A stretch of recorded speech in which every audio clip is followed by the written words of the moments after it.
Good afternoon, everyone. If you'll take a seat, we're going to start our meeting in just a moment.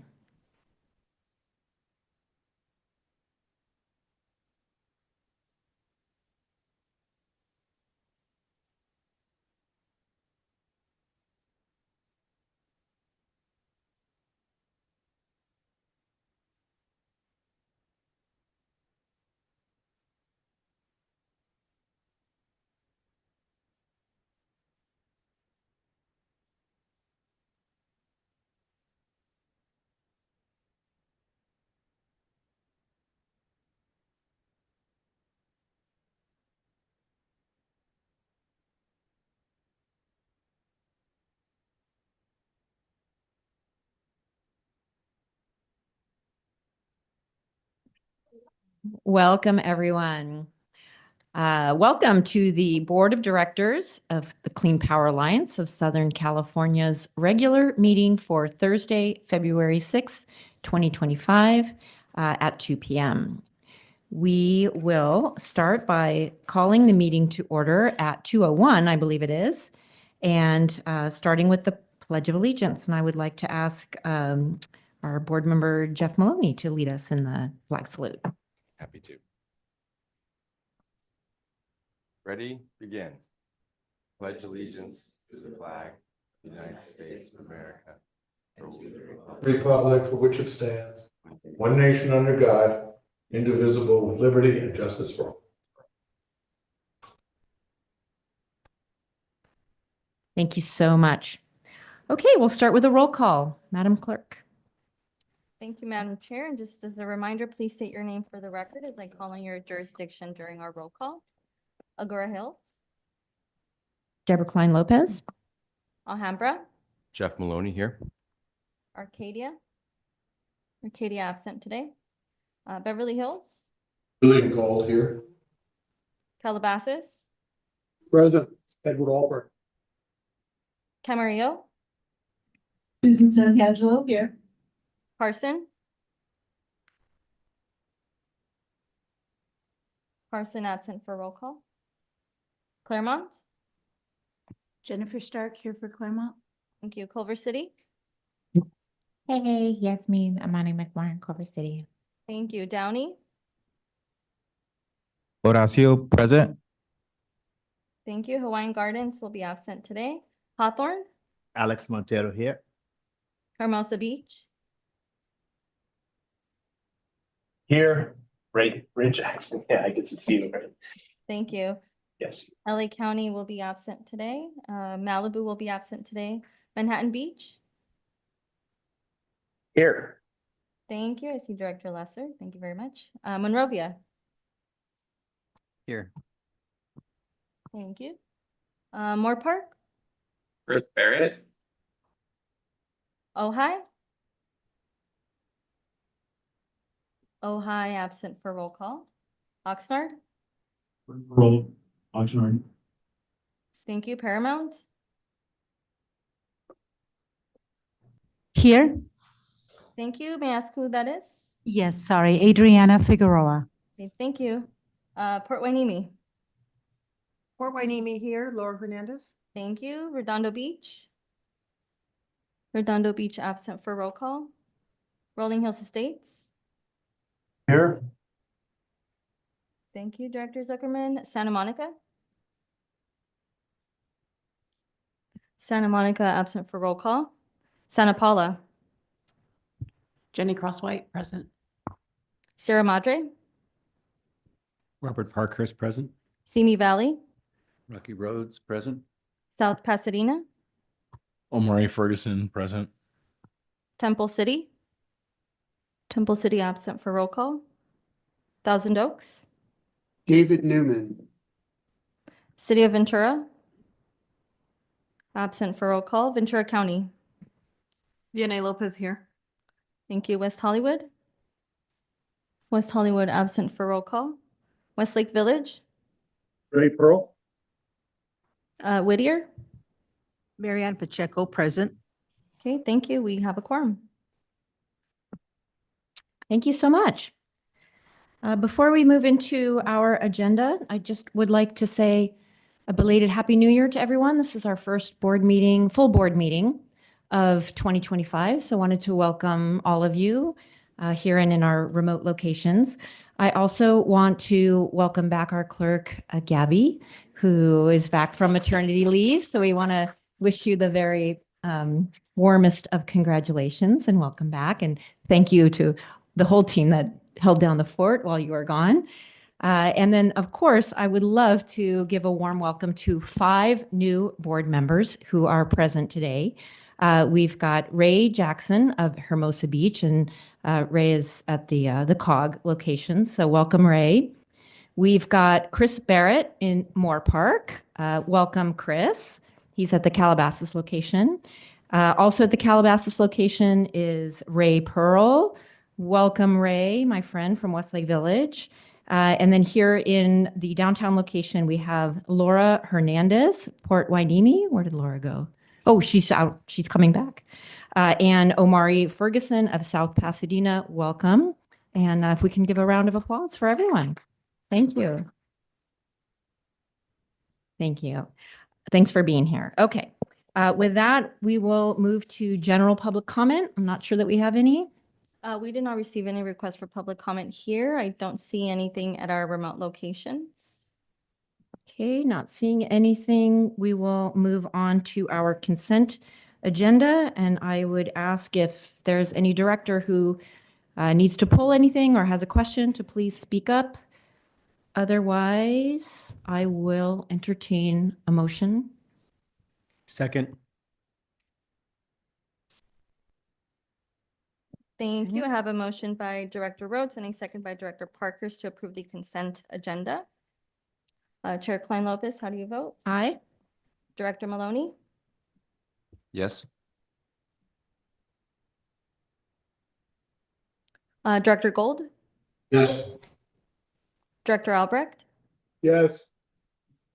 Director Santangelo? Yes. Is Carson present for consent agenda? I'm here. Okay. thank you. Carson is here. How do you vote on the consent agenda? Yes. Thank you. Director Stark? I'll recuse myself. Thank you. Yeah, it's abstain, sorry. No, no problem. Thank you. Director McMorrin? Yes. Director Ortiz? Yes. Director Montero? Yeah. Director Jackson? Yes. Director Lesser? Yes. Director Belden? Yes. Director Barrett? Yes. Is Ojai present for consent agenda? Okay, no. Moving on to Director Perello. Yes. How many cities are we? Director Figueroa? 6, 25, 35. Yes, but I'll abstain on the minutes. Okay, thank you. Director Hernandez? Absent for this vote. Director Zuckerman? Abstain? Thank you. Is Santa Monica present for consent agenda? Okay, absent. Director Crosswhite? Yes. Thank you. Director Parkhurst? Yes. Director Rhodes? Yes. Director Ferguson? Abstain. Thank you. Director Chen? Director Newman? Abstaining. Okay, Vice Chair Lopez? Yes. Director Pearl? Yes, but abstain on item 1, the minutes. Okay, thank you. Director Pacheco? Aye. Okay, thank you. Motion passes. Thank you. We will now move into our regular agenda. We do have some pretty meaty items to discuss, so it's going to be a pretty tight schedule here. So let's just keep that in mind as we're going through them. The first one is particularly weighty. So it is to adopt resolution to approve new rates for phases 1 through 6 customers effective March, consistent with 2025 interim rates adjustment. So with that, I'm going to turn that over to our CEO, Ted Bartke. Great, thank you, and welcome. And again, thank you everyone for the time you put in every month, and to those who participate in committees, even more time than that. So as you'll recall, over the last several meetings, we've been sort of giving you a blow-by-blow account of rate fluctuations up and down. Back in October, when there was a temporary rate reduction, which by Edison, which will then be reversed next October, and then just a lot of uncertainty about PUC actions. So where we left off in December was that we had there were two options before the PUC that they were considering on December 19th.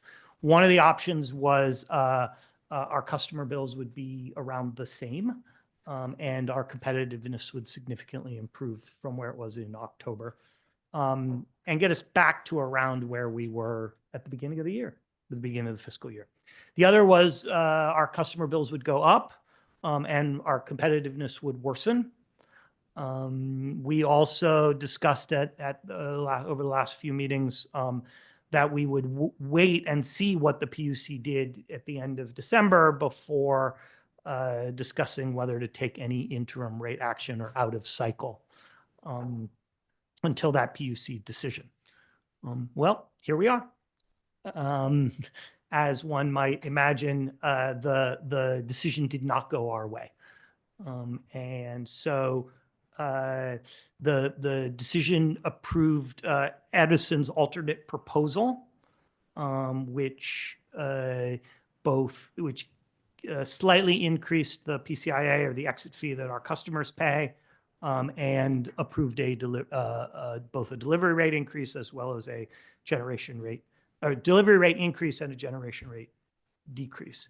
So as a result, beginning in January, most CPA residential customers experience or will experience a 9% total bill increase.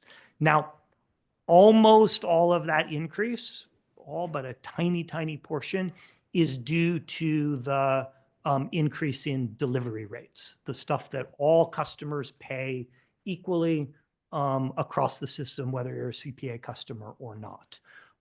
However, the decrease in the SE generation rate worsened our competitiveness for most customers, such that residential total bill premiums are now at 7% for lean power, 8% for clean power, and 13% for 100% green power. There are times when we have been that level of cheaper for a few months, but we've never been that more expensive.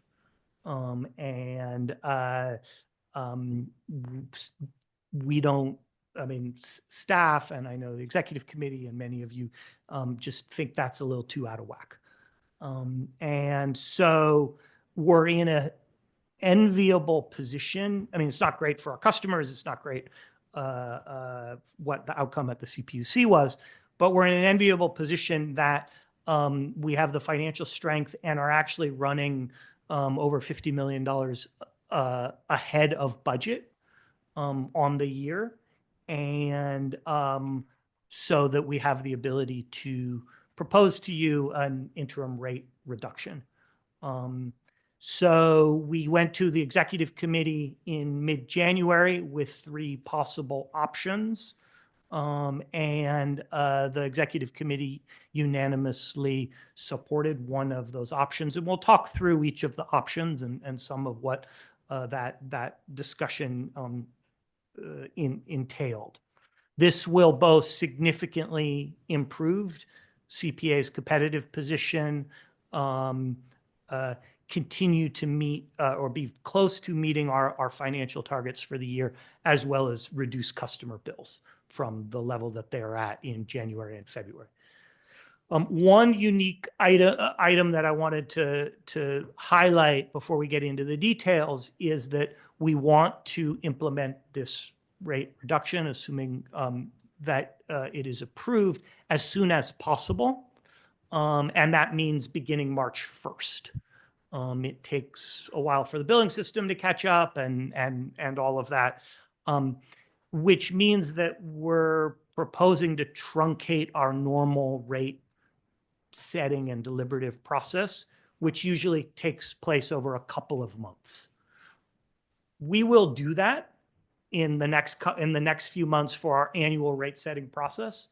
But instead of following the normal procedure, which is we come to you, we go to executive committee, then we come to you, say adopt an approach, and then we come back the next month with the dozens of pages of rates and ask you to actually adopt the resolution and the rates. Here we're asking to move forward expeditiously so that we can cut our customers' bills as soon as possible. And we will go through that traditional two-step rate-making process along with our budget setting for the fiscal year beginning in April. So in not too long. Next slide, please. This is just a reminder of where we started and where we've been over the last few months.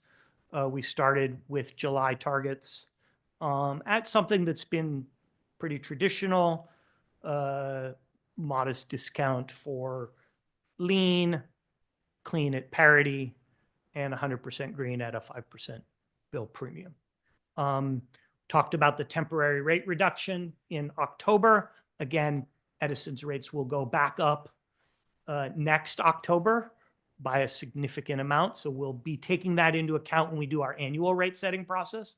But it did worsen the competitive position.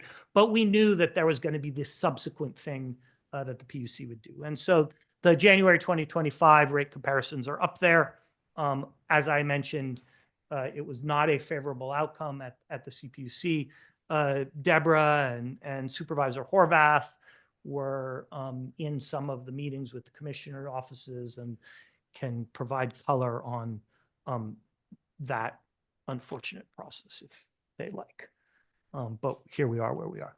The next thing I just want to note that one thing that is important is we have now several cities, and we'll have it next year as well, that are started with Clean Power Alliance at different times, which means that their PCIA or exit fee can be different.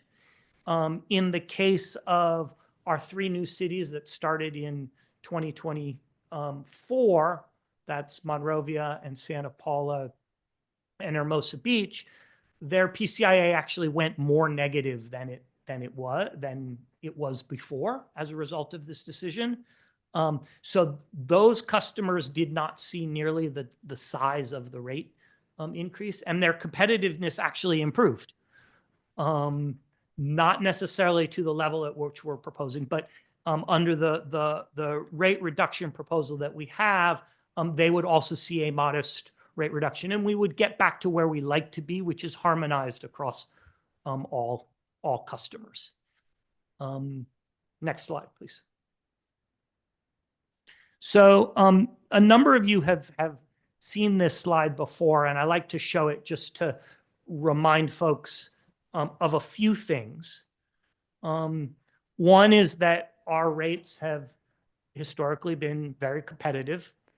Ours are the dotted green line and the green line representing our cheapest rate and our most expensive rate. And you see there's been time, and blue has been Edison's generation rate, the one we compete on. You could see there's been times like in 2023 when we were really a lot cheaper than them, and now we're somewhat more expensive. And next month, if this is approved, next month I'll show the chart as it is. But it would what we're proposing is essentially to take that dotted green line and move it down to the level of the blue line. But we hear out in the community a lot, my rates are going, my bills are going up, my bills are going up, my bills are going up. The reason they're going up is that orange line, which is the delivery rate.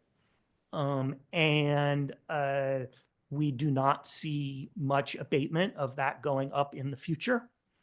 And the recent fires will only likely accentuate the upward trend of that orange line. So we're competing at a smaller and smaller portion of people's bill. Next slide, please. So we, as I've mentioned, we aim to set rates annually to provide rate stability and predictability both for our customers. We know that's important for our customers. In fact, a lot of our business customers mention that as an attractiveness of CPA, that we set rates once a year, helps them with planning. But that, we know also that Edison can change rates 3, 4, sometimes 5 times a year. So there is a precedent for us doing an out of cycle rate increase or decrease. We did one a couple of years ago in the aftermath of, if you all remember, the winter gas price shock. We stepped in the middle and did something. And now here we can do it because of an extraordinary competitiveness condition. So at the January 16th XCOM meeting, three scenarios were considered. We are, as I mentioned, $57 million ahead of where we thought we would be in terms of contribution to reserves. And the option that the XCOM recommended would give all of that $57 million ahead of budget back to customers, plus some. So if we go to the next slide. So these were the 3 that staff presented. Staff did not come into XCOM with a recommendation. We just sort of put it out there. But I want to say where the options came from. So you'll see first that that's our current position. You see the competitiveness. You see the projected contribution to the net position, or what we see as contribution to reserves. The next row there, 57 million, is what that contribution to reserves is compared to budget. So we were that's where you see that $57 million ahead of budget, which would have gotten us close to our maximum reserve target under the board approved reserve target. Scenario 1 came from, well, what would it cost to take us kind of back to where we were in October? That's right around where we were in October. Would have cost $44 million for 4 months, so about $10 million a month. We still would have been ahead of budget by 13 million. Scenario 2, where that came from, was like, what's a reasonable scenario where we would be close to or right around budget? At the time when we presented this to XCOM, we thought that this would actually be only a $2 million off budget. But November actuals came in. They came in worse than projected. Since that meeting, they came in worse than projected. And it only sort of heightened some of the uncertainty that we face always in the business.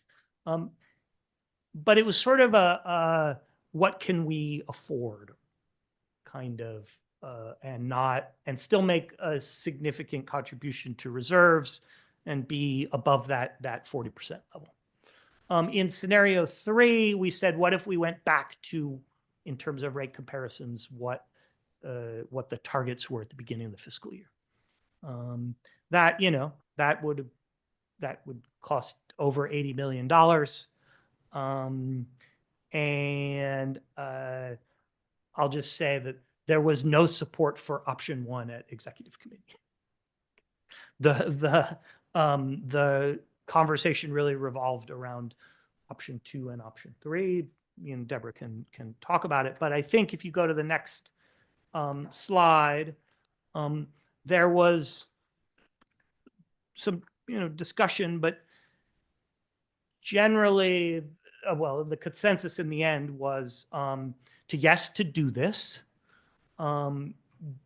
B, it still made significant progress towards our maximum reserve target. And I think importantly, and this was a lot of the discussion, we were 2 days out, right in the middle still of fires, and just this is a volatile business, and it was important to sort of be as conservative as we could while still helping the ratepayers. So that's kind of where the consensus remained around option 2.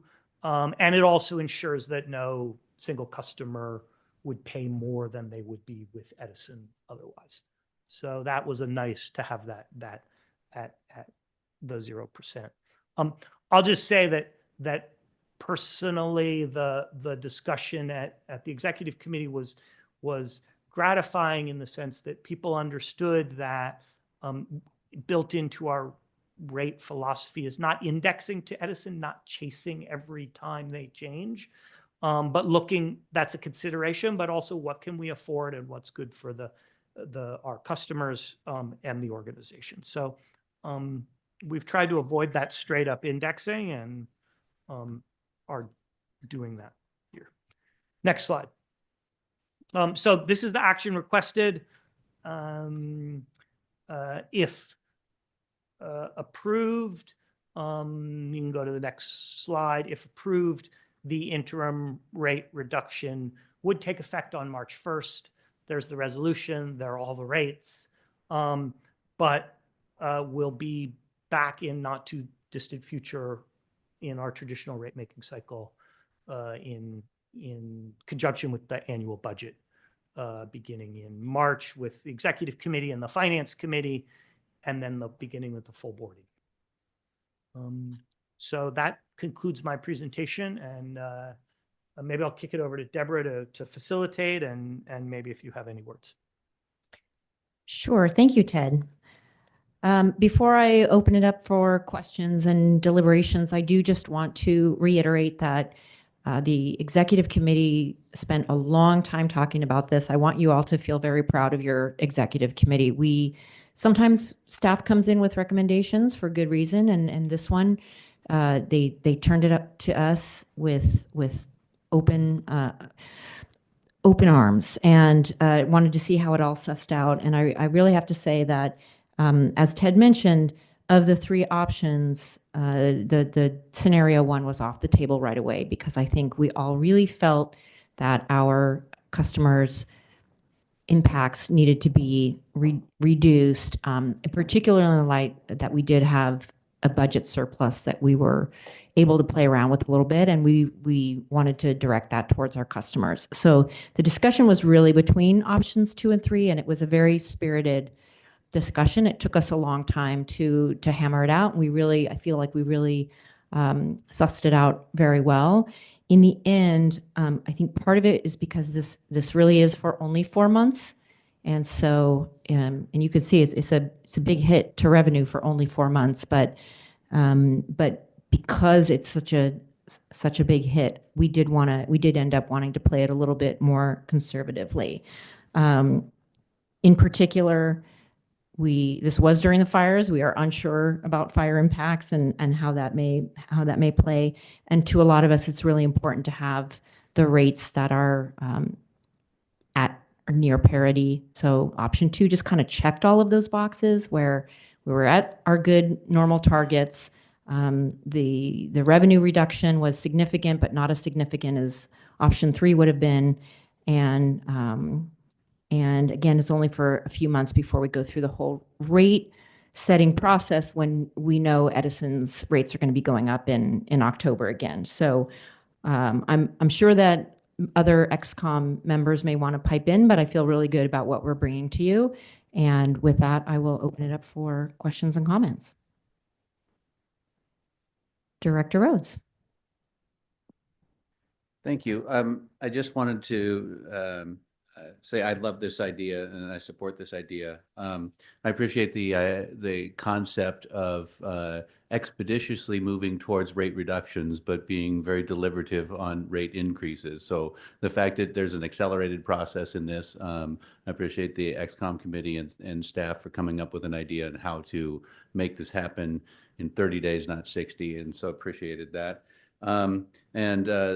The reason that I really like scenario 2 is we're not 100% sure of what all the ramifications are. For instance, that using a 4 million extra versus 16 million extra, that's likely to have some more of that occur in this process. So we're taking a bite of the apple, not trying to eat the whole thing at once, and it also then probably gives us better flexibility for being conservative on rates at the next rate setting. So congrats to the XCOM team, and special thanks to Ted for reaching out and explaining it to me along the way as well. I appreciate that. So well done. Thank you. Director Maloney. Yeah, I do want to reiterate the discussion in the executive committee was robust. And I think one of the issues is that from the get-go, CPA has sort of told its customers, we're going to try to keep you right at that SCE basic, that default rate. And the other scenarios just didn't do that exactly right with the right level of fiscal responsibility. So I do think that was sort of our guiding light in a way, and felt most comfortable because we all have to go back and face our residents and say, hey, this is what we said we would do, and we're doing it. It's also just for a shorter period of time than we normally would do, right? So this isn't the end of the world. I think we're going to be able to readjust and get back to a better position. But this was the right decision for the XCOM, and I think it's the right decision today too. Thank you. And I see another member of our XCOM committee, Director Gold, would like to chime in. Well, thank you, Madam Chair. I just wanted to speak in support of this also. I think one of the things we've learned, certainly my experience, is that it's a delicate balance between being a fiduciary of this organization and preserving its financial and otherwise well-being, and at the same time being an elected representative of the people who actually have to pay the bill. Excuse me, I think that will always be a struggle and always a balance. And I do think that this solution does achieve that balance. It allows us to remain financially competitive, and truly kudos to staff that over the years we've built a reserve that enables the ability to give up $52 million worth of revenue and still be stable and strong. And at the same time, to give that up, and at the same time, as we preserve that strength, we do bring the rates down, are recognizing the pain that the ratepayer is paying, and find that balance. This is really about balance. It's unfortunate that the villain in the play is Edison, and will likely continue to be Edison, and recognizing that rates represent probably a third or 40% of people's bill. The real inflation of bills here is in transmission, and we all know that after these fires, we're likely to see that get worse. We can't fix that. We can only fix the part that we can fix. We get no support from the PUC for that. Quite the contrary, they were not particularly interested in hearing us. So I think this is a really good decision, and I think that it serves everybody very well. Thank you. Thank you. I see we have a question at South Bay COG. We may have a couple. Yes, can you hear me okay? Yes. Okay. Yeah, kind of just a point of information. In the past, we've had rate comparison cards, and it referred to Edison's 100% renewable product, which wasn't actually available at the time the card came out. What is the availability of that product now from SCE? You can't get it. Okay, because that's important, I think, when we're talking to our residents, for them to know. Yeah, the ability of an individual customer to sign up for the 100% green rate at Edison is currently closed and subject to a long waiting list. Matt Langer, our chief operating officer, who lives outside of CPA territory and therefore doesn't have access to that rate, has been on the wait list now for over 2 years. So we are the only game in town if you want to get 100% green. So it's almost a fiction in a way, that comparison. Yep. Madam Chair, it's Director Lester. I have a question for staff. I'm inclined towards supporting the proposal, but I just want to make sure we're clear on what the funding capacity is if there's some unexpected financial shock in the coming months. So what is the remaining reserves and what is our borrowing capacity to the extent something arises before we can adjust this rate up? Yeah, so it's a great question. At the end of November, we're in financial results. We had 171 days liquidity on hand, which includes both our cash on hand as well as our $160 million line of credit with JP Morgan. But I see David McNeil, our CFO, has popped up, and happy to have him expand on that and maybe comment on, sort of the overall fiscal picture going into the summer. We have, I think you hit the key points, Ted. We have very strong liquidity at the moment. And we also have still healthy contingencies in our current budget year. So were we to face a shock later in this fiscal year, we think that we have the contingencies to absorb it. Thank you. Yep. Great. Any other questions from the COG? Can pop over to Whittier. Thank you, Madam Chair. This is Adriana Figueroa with the City of Paramount. First and foremost, I really would like to thank the Executive Committee because seeing all of these scenarios is not an easy task to go through this, and I can see all the work that went into it. My question is more along the lines, because this isn't the first time that Edison has done something similar to us. My question is more along the lines of, are we prepared to do any type of PR campaign surrounding this? I don't know how straightforward that campaign would be or how subtle it might be, but I think it would help the cities send a message across that it's really not CPA, but it is Edison who's doing this to us.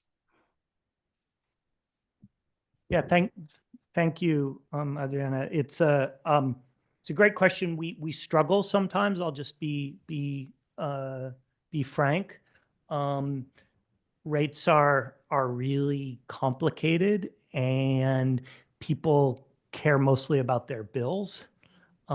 I think the most effective thing that I have been using around in the community and that folks has been that chart on slide whatever, which shows sort of the trend over time. It also shows that our rates go up, but they also go down, and people don't actually believe that can be true. So as you're talking to folks, I would invite you to sort of show them that. The other thing that comes up is the PUC advocacy piece, and maybe I'll ask Matt and maybe Deborah a little bit to talk about the difficulties of working at the PUC when it comes to rates. Difficulties for sure.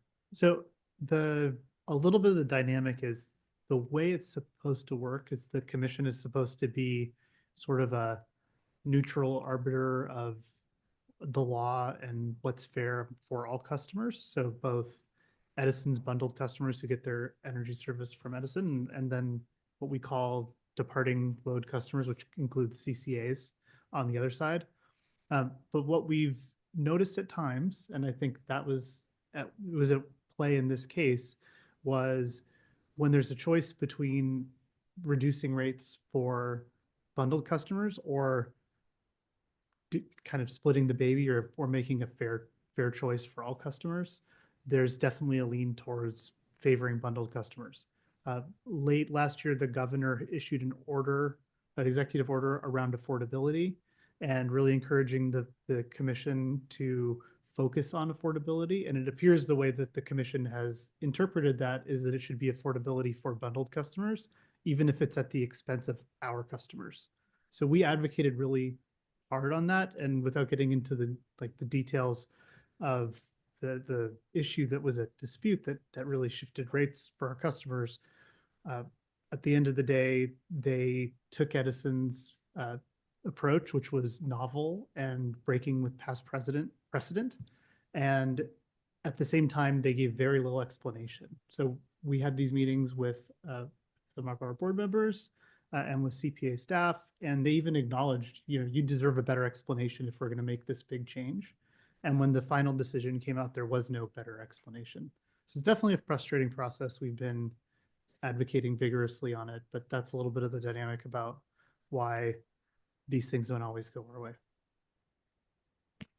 Thank you. That's an excellent summary. And then I will just add that, in all the years that I've been on CPA, which is since late 2018, and I started fairly early on the legislative and regulatory committee, we had never had a meeting like that. We'd never had to go to the CPUC to advocate at that level where we brought electeds in. So it's not something that we do all the time. It's not something that, we don't come to the table and just whine. We came to the table and we had solutions. We had a plan. We were dismissed. We almost to the point of rudeness, to the way that electeds were treated, including our vice chair, County Supervisor Lindsay Horvath. So it was really quite shocking. And to Matt's point, not only was there no discussion and was there no further explanation, but the issue that we were talking to them about was passed on consent. So there wasn't even an acknowledgement by the commissioners that this was unfair, frankly, to CCA customers, and was really only focusing on bundled customers. So it was a learning experience. I'm not sure there was anything we could have done differently, but it just goes back to the conversation with XCOM that this is why we focus so much on reserves. It's why we've focused so much on our credit rating. It's so that when we get hit with this type of volatility, we can weather it. It's frankly, it's why we don't chase rates anymore. Remember, for those of us who've been on a long time, we used to tie our rates to Edison, and when they did things like this, we were up and down and up and down, and it was really painful. So, I think that as an organization, we're stronger than ever. And when I first asked Ted why we had such a large reserve going into this, he said it's because we do a really good job here, which is true. So, we always try to make the mark, but we're typically very conservative in a lot of our projections and decisions, as you saw with the XCOM decision, but on the staff level as well. So we did have that flexibility and that strength to react to things that are frankly just unfair and unexplained and unprecedented. So with that, I know Director Belden has a question. Probably missed it, but what's the, in terms of our percent on your bill, like what's that reduction to our customers? Like, is it a 2%, 3%? What's that? Yeah, so the question was, if this interim rate reduction is once it's implemented, what's the average or the typical reduction? So it would about cancel out the delivery rate increase. Is that about right? Yeah. So it's about $9-10 a month for the average customer. Okay, asking you a percentage. Yeah, just so I mean, if I'm asking my customer or constituents Uh-huh. to actually recheck their bills. They get two little line items there, Yeah. right? Just to say that one is going to go down this much. The other one's going to go up 9%. They'll equal out. So it's actually like a 9%. Well, it's not a 9% reduction, but Yeah. Yeah, so the reduction on the total bill is going to be about 7%. So I think, well, if I could phone a friend, but generally that's going to mean for our generation rate, you're going to have a reduction like more like 15% to our generation rate. Yeah, pretty significant. Yeah. I mean, that's right. It's so when we look at a total bill comparison, if you look at somebody's total bill going down about 7%, it means we've reduced our rates by double that. That's why it costs 70 something million dollars for 4 months. then I guess the follow-up is that would it go up by 15%, assuming everything stays about normal in the next rate effort? No, our projections right now is that we're hopeful to get at least back to where we were at the beginning of this fiscal year at the -10 + 5, so that there's a further adjustment coming. Thank you. I see we have a question in Ventura County. Yes, there's been some discussion about the action that initiated this California Public Utilities Commission, and it's been described. Was there a vote, a physical vote? Was there any support for the position that we're advocating? Yes, there was a vote, and it was 5-0 on consent. Thank you very much. Yep. I don't see any other questions. If not, I will entertain a motion to So moved. the option 2. Second. Who was the second, please? Okay, I have a motion by Director Gold and a second by Director Rhodes to approve item 6 as presented. Chair Klein Lopez, how do you vote? Aye. Director Maloney? Yes. Director Gold? Yes. Director Albrecht? Yes. Director Santangelo?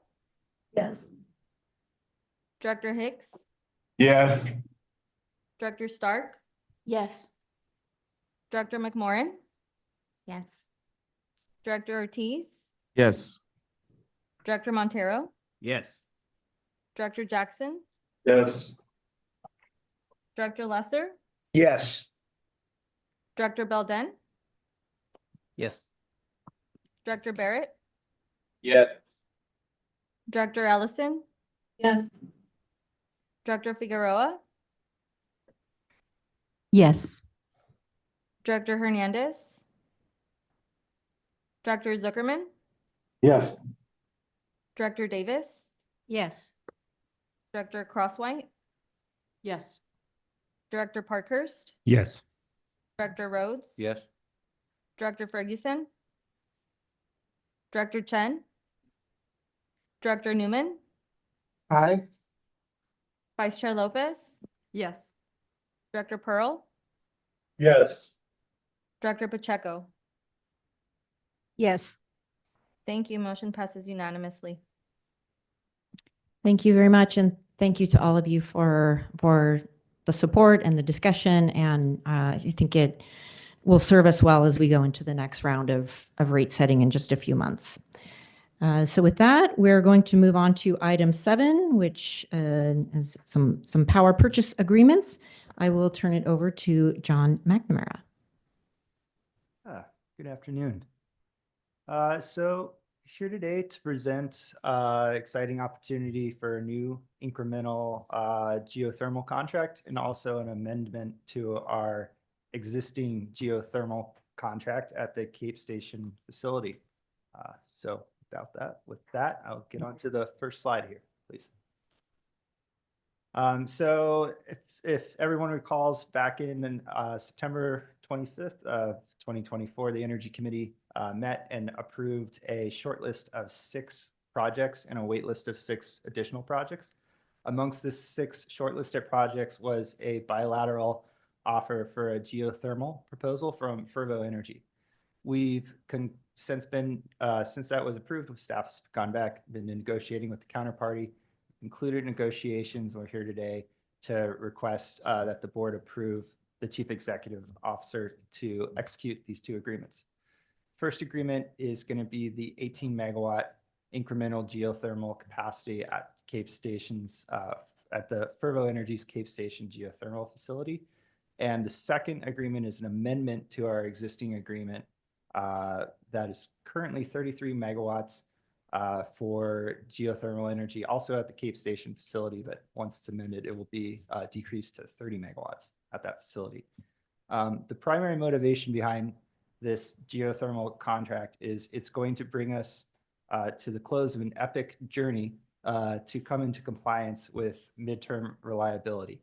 I'll get into what that is on a couple of slides, but I'm sure a lot of people in this room have a lot of familiarity with that name. But this is a baseload energy resource that is coveted and hard to come by, and we're excited to finally meet compliance on that with the execution of this contract. Next slide, please.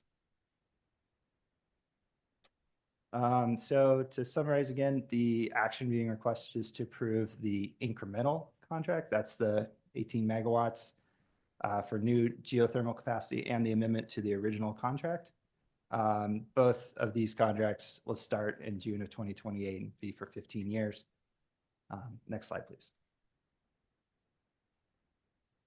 Quick overview of midterm reliability and geothermal. So midterm reliability was a decision issued back in 2021. It originally required us to go out and procure 679 megawatts of new reliable capacity. Like I'll put a stress on new. This is all new build resources.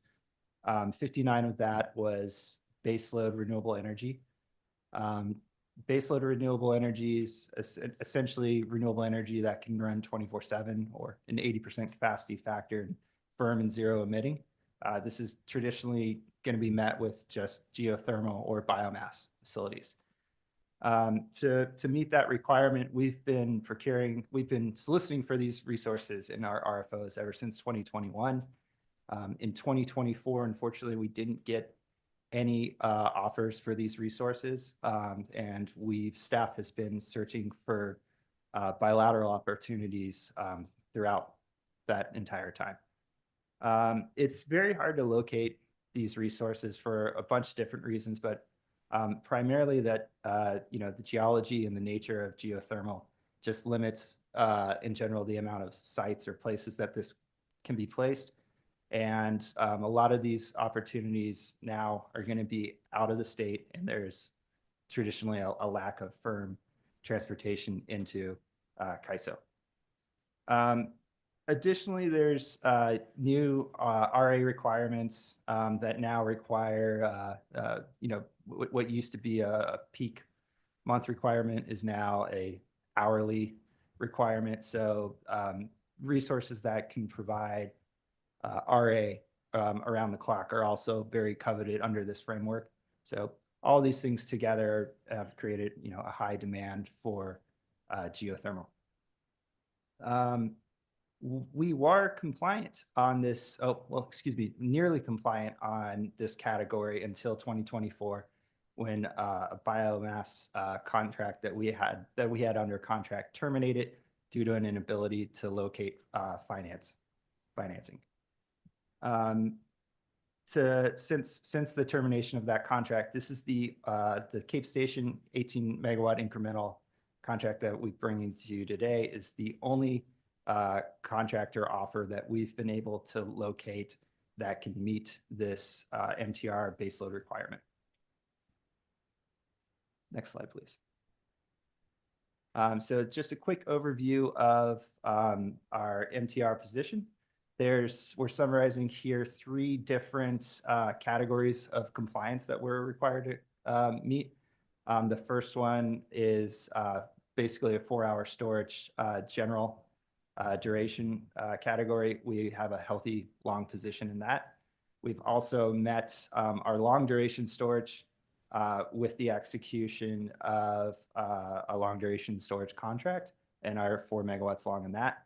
But baseload renewables has been a bit of a struggle.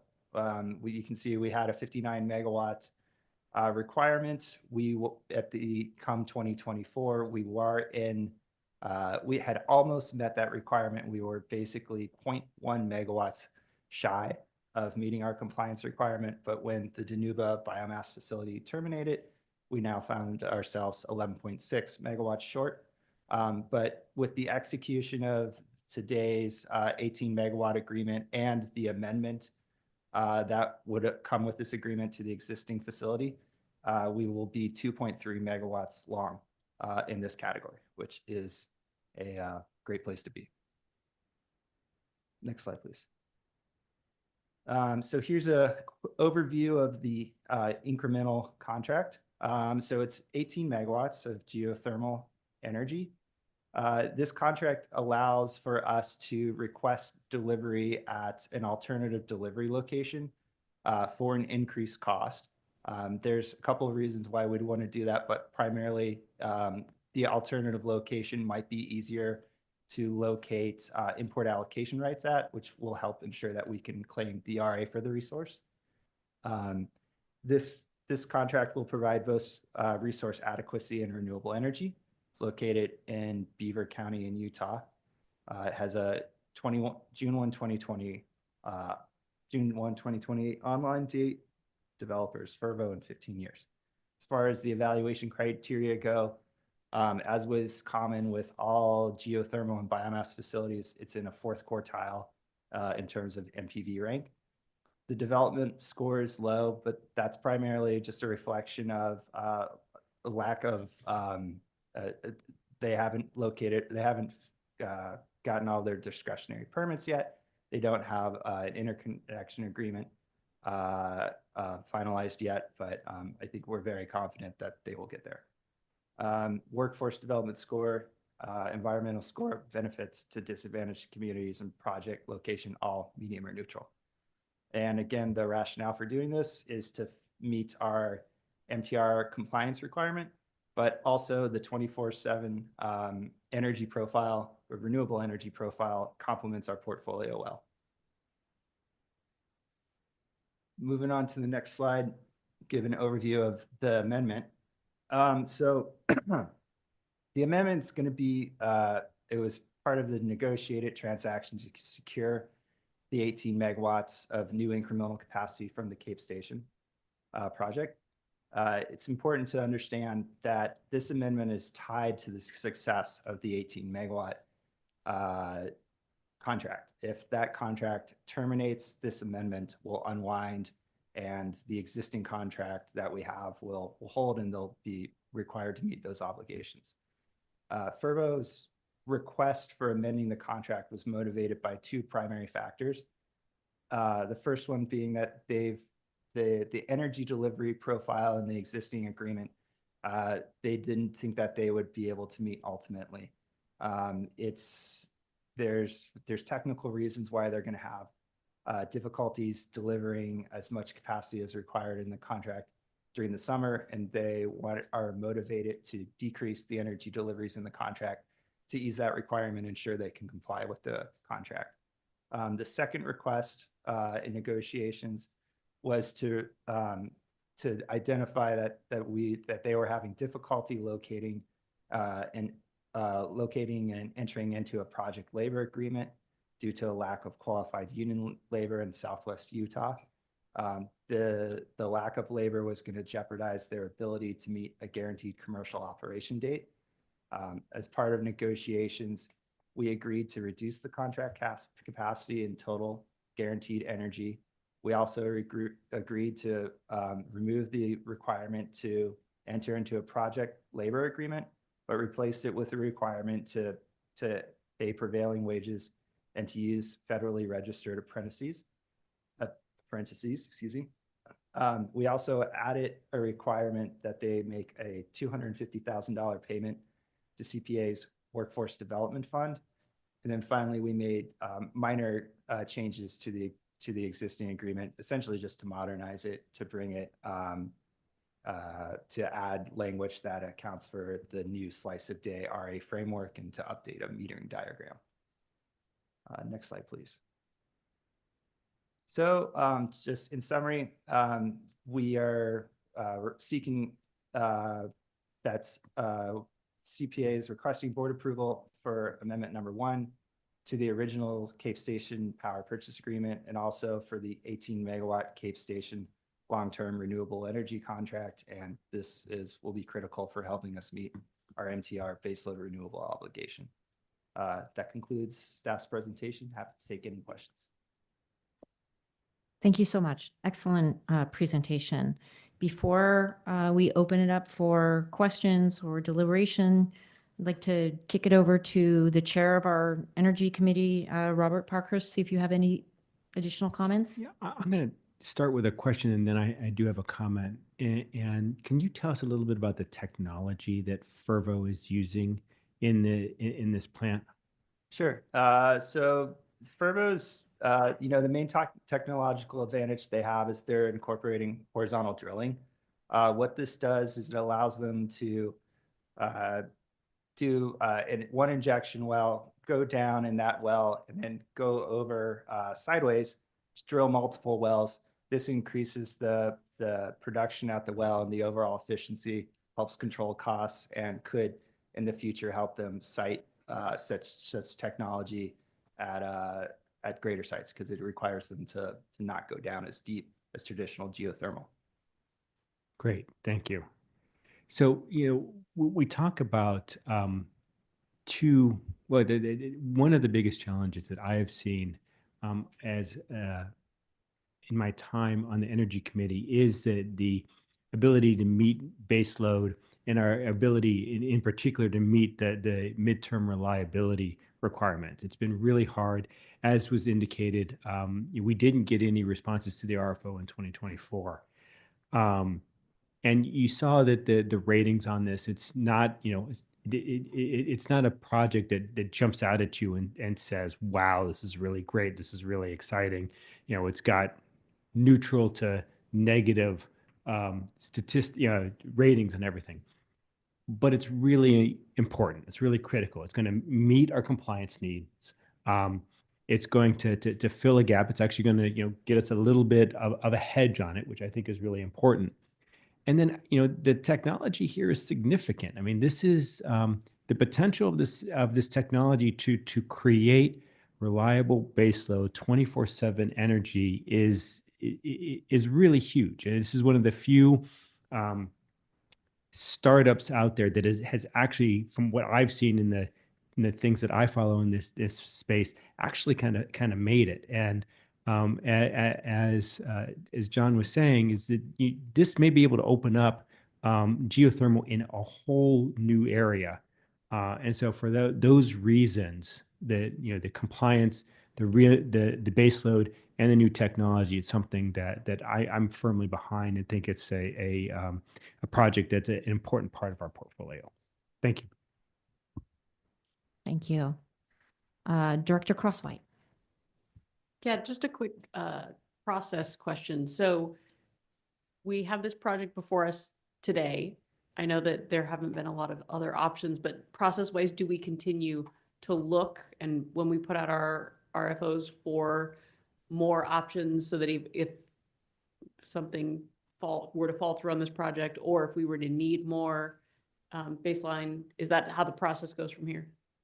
Yeah, we would continue to solicit. It would continue to be an eligible resource in our solicitations, and it's possible that we get offers for not new build, but existing that might be more economically feasible and complement our portfolio.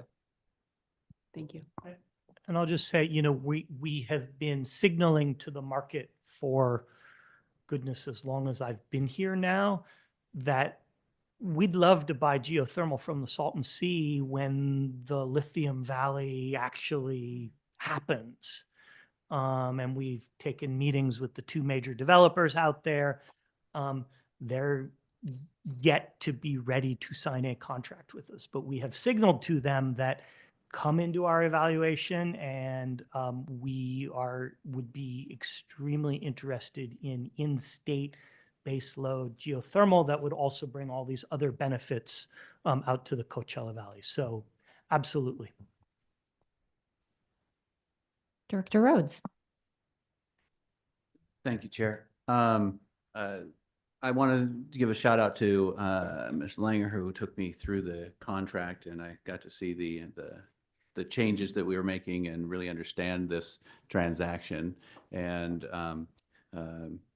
Director Parkhurst was gentle in his assessment of our agreement and partnership with this particular vendor.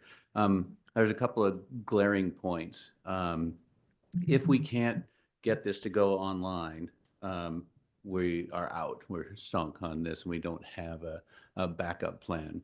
And so that sultancy and reaching out and being proactive in doing that, I'm glad to hear that has been, because there needs to be backup. We thought the biomass facility was going to be a great one, and I think it actually provided a service up in that valley up there, and unfortunately that falls through, and that's a known and existing technology.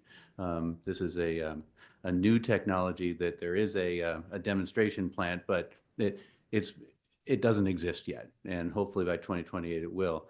The glaring point that came out was they understood they were the only game in town, and by the contract that I looked at, that stung a little bit, and that is to me, that's tantamount to raising your rental prices after a fire.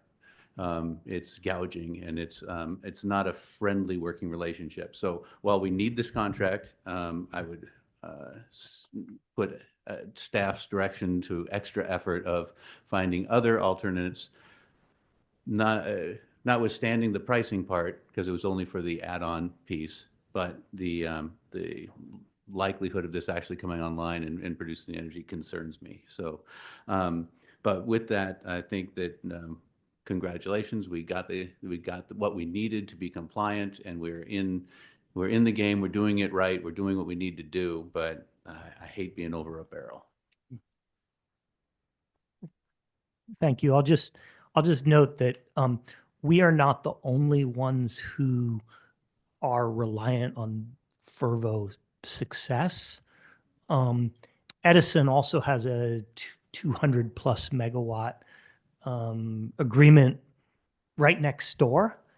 And, if this project doesn't come forward, sort of, there's a lot of compliance folks, not just us, who will be hurting. So, yes, we wish them all the success. Thank you. Let's kick it over to Calabasas.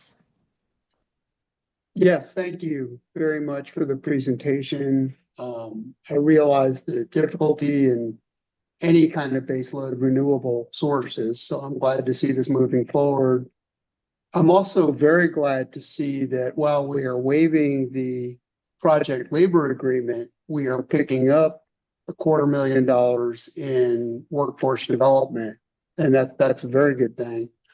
But we are waiving the PLA here. So my question is, what's our level of confidence that Fervo will be able to get the labor it needs, given the tight labor market we're facing everywhere? Yeah, I'll take that if that's okay, John. Yeah, because I was in Utah meeting with labor and other folks on a different project back in April, and sort of can provide some color there. So, one of the issues is that on the good side is that this horizontal drilling technique is actually being borrowed from, good or bad, being borrowed from the fossil fuel industry. So it was actually, this horizontal one was actually developed to do some enhanced oil recovery and other things. So there is, for the drilling part, there is actually a pretty well established labor force out in that part of it that will travel from West Texas or other parts of areas where they're using this horizontal drilling. It is not a unionized workforce. and that they're pulling for that drilling. And that was the main concern. You know, the pipe fitters, the steam fitters, the other folks who will do it, they would also have to travel. But there are there's union workforce. So I think they're going to be able to get the labor. They're certainly going to pay prevailing wage. I think the concern on their part, and I would substantiate that having been out there, was the ability in a quote unquote right to work state to get all of the people assembled at all of the time, really put the project under risk. I'll also say that the sort of push in that area is that if the technology is deemed viable and there's more and more geothermal out there, the labor will follow. So I kind of see this as an interim step and would like to see more of that happen in the future. And yes, David, you've noted that the concession on their part is that we devote money here in LA and Ventura counties to workforce development opportunities like we just funded earlier today in the consent agenda. So I hope that answers your question a little bit in terms of what the labor situation is out there in Southeast Utah. It does. Thank you, Dave. Okay. Director Ferguson. You had mentioned one of the challenges being the interconnection agreements. Can you speak a little bit more to that? Yeah, they're gonna have to. They've executed their interconnection agreement for our existing contract, and it's just a hurdle that remains for the new incremental contract. They need to get firm transmission rights into California, and once they have that, it's going to be a pretty natural progression to get a GIA, general generator interconnection agreement executed. So it's not something that's going to be very worrisome once they have the firm transmission rights into CAISO. So they have a route and pathway. It's just a matter of getting the rights to do it. That's right. Okay. Thank you. Okay, go to South Bay. Yep. Steve Zuckerman, Rolling Hills Estates. If they fall behind in that task, getting interconnection, getting labor, things of that nature, do we have a right to terminate and go out and try to find substitute capacity? Yeah, they have under the contract, they have till 2026 to get the firm transmission rights. And then after that, they're expected to meet their a construction start date. And if they don't meet that date, it can be a potential for an event of default, at which time we could terminate the contract. Is there a penalty for their default? Yeah, at that point, after 2026, if they can't deliver on the contract, we can potentially sweep their development security. Thank you. Okay. Not seeing any other questions anywhere. So with that, I would entertain a motion. Move to approve and authorize the chief executive to execute the two power purchase agreements.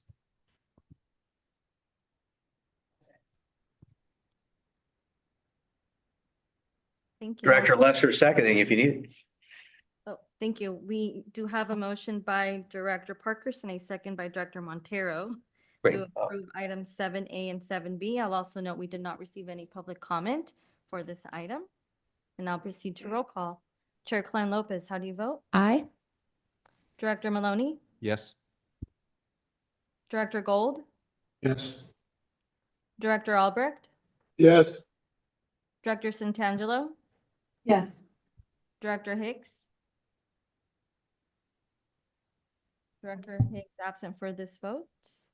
He stepped out. Thank you. Director Stark? Yes. Director McMorrin? Yes. Director Ortiz? Yes. Director Montero? Yes. Director Jackson, Yes. Director Lesser, Yes. Director Belden, Yes. Director Barrett, Yes. Director Ellison, Yes. Director Perello. Yes. I think that was a yes. Yes. Thank you. Director Figueroa, Yes. Director Hernandez. Director Hernandez, how do you vote? Yes. Thank you. Director Zuckerman, Yes. Director Davis, Yes. Director Crosswhite, Yes. Director Parkhurst, Director Rhodes. Yes? Director Ferguson, Abstain. thank you. Director Chen, Director Newman, Aye.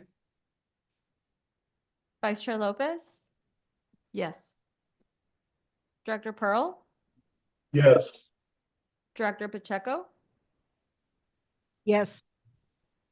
Thank you. This motion passes 27 ayes and 1 abstention. Thank you so much. Thank you.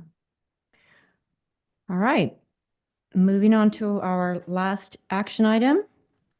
Got some human resources things going on. We will welcome Monique Edwards Greer, our Chief Administration Officer, who's just getting set up.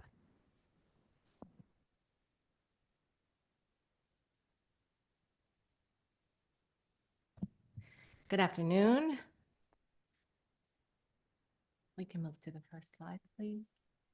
Thank you for the opportunity to present to you this afternoon. This item is to discuss edits to our salary grades, some modifications to our employee handbook. So as a quick summary, and then we'll talk about immediately actions being requested before digging in. Biannually, and I apologize, joining the meeting virtually is Joe Ziamek. He is our partner from Mercer that assists with our biannual study. And he will also be available for questions if there are any that need to be directed to him. Biannually, CPA conducts a compensation and benefits benchmarking study. That allows us to assess ways so that we can retain, motivate, and recruit high-performing staff. This year's study, including inflation, suggests that we adjust our salary grades by 3.7%. This proposed increase has no immediate impact to any individual employee's salary. The study this year also suggests that our benefits package is competitive and does not need any major modifications. The executive committee did endorse adding a limited caregiver leave benefit, which is showing to be a prominent benefit out in the market, in the industries. This new benefit is one part of the proposed updates to CPA's employee handbook. Otherwise, most of the edits that are proposed are administrative in nature. In December, the executive committee conducted the annual performance review of our CEO and our general counsel and supported a contract amendment extension for the general counsel with an increase to base salary to maintain parity with CPA staff that are in the same salary grade. So the action requested today is to approve the 2025 salary grades for CPA employees, which is listed as attachment 2, adopt resolution approving the updates to CPA's employee handbook, that's attachments 3 and 4, and approve amendments of the general counsel's employment contract, extending the length of the contract by 1.5 years to June 30th, 2028, and modifying the base salary to be commensurate with the CPA staff that are in the same salary grade. And for context, CPA has made significant progress in retaining and recruiting high-performing staff, even in the face of stiff labor markets where there's lots of competition. we've come to you and had those conversations in the past about our turnover and the challenges we were having. So today, our vacancy and our turnover rates have fallen down into the single digits, which we are really proud of. And in mid-2024, CPA was certified officially as a great place to work. Biannual salary, grade, and benefit reviews and updates have been integral to this success. We contribute that to the support that the board gives to us, as with the executive and management retention incentive program that was approved by the board in concept in late 22 and then finalized in mid 2023. CPA re-engaged with HR compensation consultant Mercer.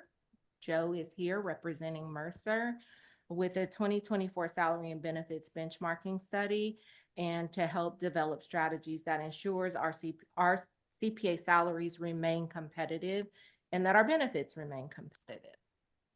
CPA's compensation philosophy has always been that we try to target the third quartile of base salary as well as total cash compensation across the organization. As we measure it against 4 different market sectors, those market sectors do not change. So we benchmark against CCAs, general industry, utilities, energy industries, and large revenue public sector organizations. The benchmarking study shows our overall positioning for all positions is generally hitting in that third quartile, which I noted is our target. But this positioning becomes a little bit differentiated when you break out senior executive positions, which there are 6 roles that fall into that category. CPA remains competitive in benefits benchmarking, and we received executive committee input on the addition of a caregiver leave benefit for the growing number of employees that are living and experiencing aging parents. And as the only employee aside from the CEO that has a direct contract with the board, our general counsel salary has fallen behind that of her peer group, whose salaries are adjusted annually administratively. Next slide, please. This slide gives you a visual of the overall positioning summary, the benchmarking that we do, and we're comparing and showing you a visualization for those 4 sectors that we benchmark against that I previously mentioned. This slide includes the positioning for all positions, and as I mentioned on the previous slide, we target the third quartile. So in general, we are approaching that third quartile. We're there when we're comparing against CCAs, not quite versus general industry, utilities, energy sector, but hitting that third quartile when we're comparing against public sector. Next slide, please. This slide gives you that same perspective, that same view, but this is for senior executives only. So I mentioned previously that it becomes a little differentiated when you look at the executive group, those 6 positions. So this gives you that same visual of that market benchmark, that comparison for senior executives, those 6 positions only. So when you compare against CCAs, there is hitting that target, that third quartile, but you can see that it's very different than the prior slide when you compare against all of the other sectors.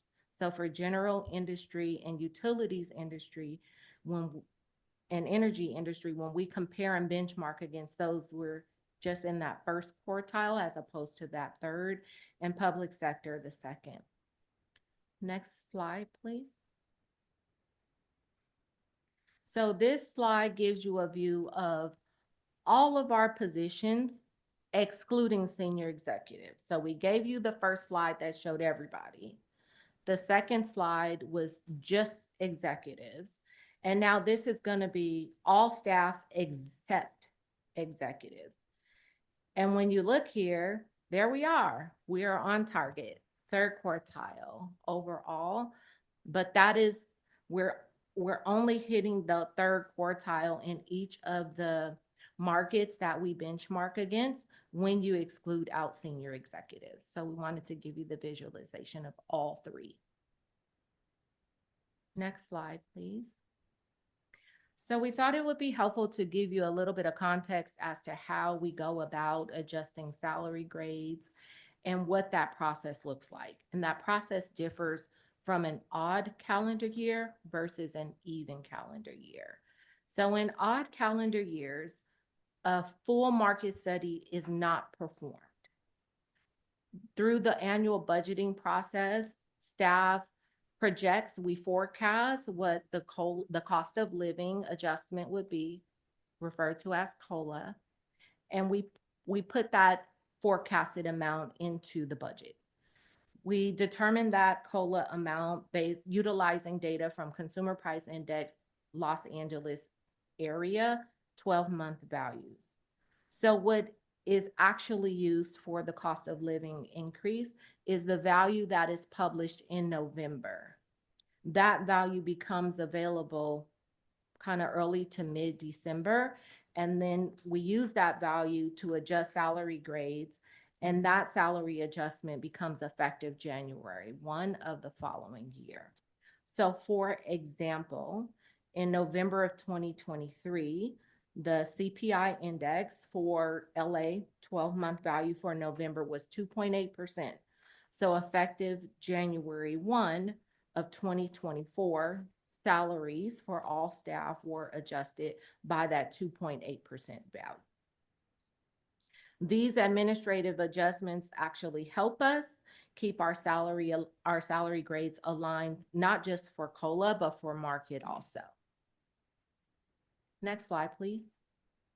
So in the even year, like 2024, that process is very different, and we have partnered with Mercer.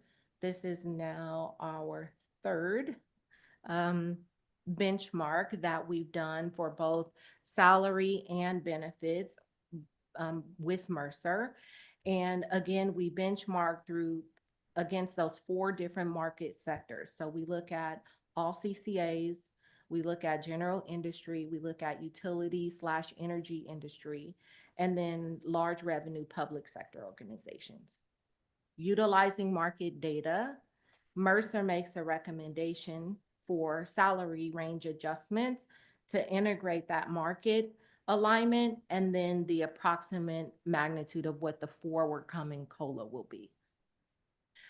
We incorporate this information into the salary grade adjustments to be effective January 1st of the following year, and that is when board approval is sought. The amount of each adjustment presented for consideration can vary. It just depends on the market. So for example, in 2022, the overall salary grade adjustment was 9%. 3% of that was for market adjustment, and 6% of that was for COLA based on the published values.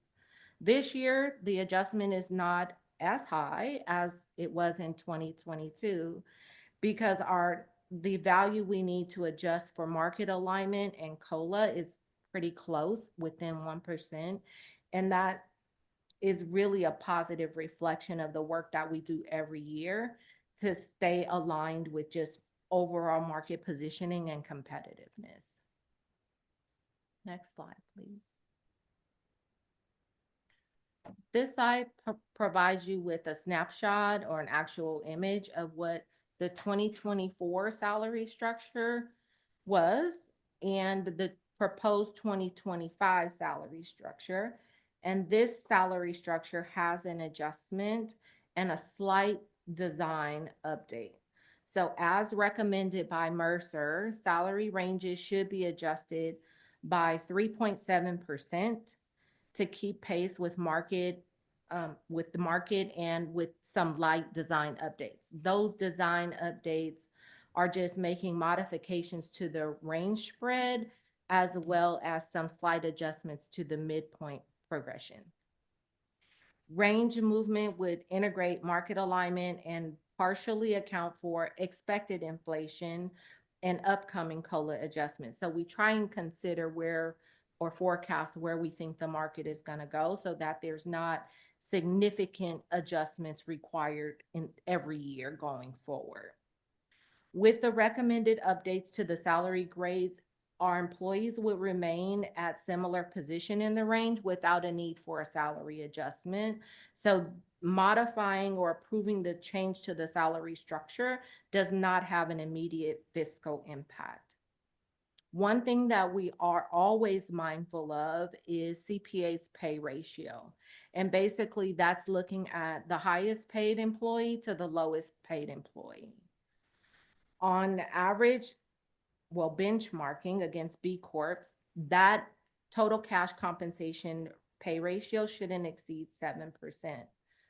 CPA's ratio is 5.4, well below that value. And if we look at that pay ratio on just a cash basis, it's even lower at 4.6. Next slide, please. So our benefits benchmarking study indicated that our CPA's overall benefits package remains competitive, but it also brought attention to a rising prevalence of employers that are now offering caregiver leave benefits. And staff brought this forward to executive committee for discussion, and executive committee supported adding this type of leave to CPA's benefits package, subject to some key limitations regarding eligibility and administration, such as eligibility requirement of at least 1 full calendar year of employment with CPA before this benefit would even be available. Key highlights of the newly proposed caregiver leave benefit for employees are providing up to 6 weeks of fully paid caregiver leave annually, with a cap of 12 weeks of leave throughout the employee's employment with CPA.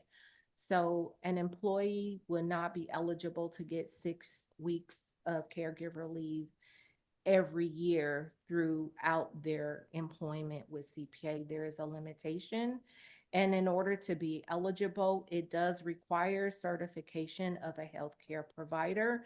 So an employee can't just go to our human resources group and say, oh, I need to care for my parent, and it be granted. It requires actual healthcare certification, just as if you were using FMLA or a similar type of benefit. Again, to be eligible, employees must have worked for CPA for at least 1 calendar year. And this benefit is available on a limited scope. We're proposing that it be available for parents or step-parents only. And one may ask why. We thought it was important, since this is a newly offered benefit, new in the market, but also new to CPA, to understand what operational impacts may arise by having this additional benefit available. So the idea is to limit the scope, and we can always, we always survey our staff to understand what their needs are and how we can improve and remain competitive. And if a need arises, we can expand that scope, bring that back to the board. But wanting to understand what the impacts would be, we also focused on parents and step-parents only at this point, because that is what we're seeing the need for in our actual staff. Employees that are eligible or elect to take advantage of this caregiver leave benefit, if approved by the board, are not required to go and apply for state disability or paid family leave wage replacement benefits during that 6-week time. If additional time was needed, employees can then go and apply after that 6 weeks, but they don't need to apply during that initial 6 weeks. It would be paid leave for them, covered by CPA. Additionally, if employees needed time to care for other family members, we do have other benefits that are already defined in our employee handbook that allow for the care of qualified family members, such as Family Medical Leave Act, paid family leave. We have, all staff have vacation and sick leave balances that they can access. So there are other options available. Next slide, please.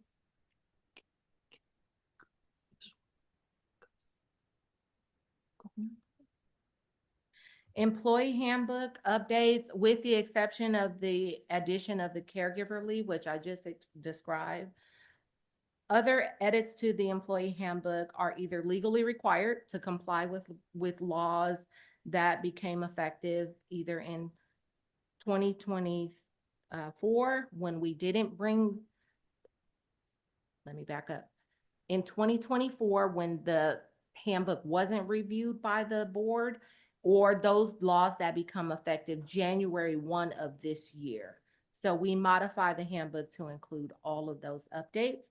And then there's some examples of modifications here, such as language for legally required meal and rest periods.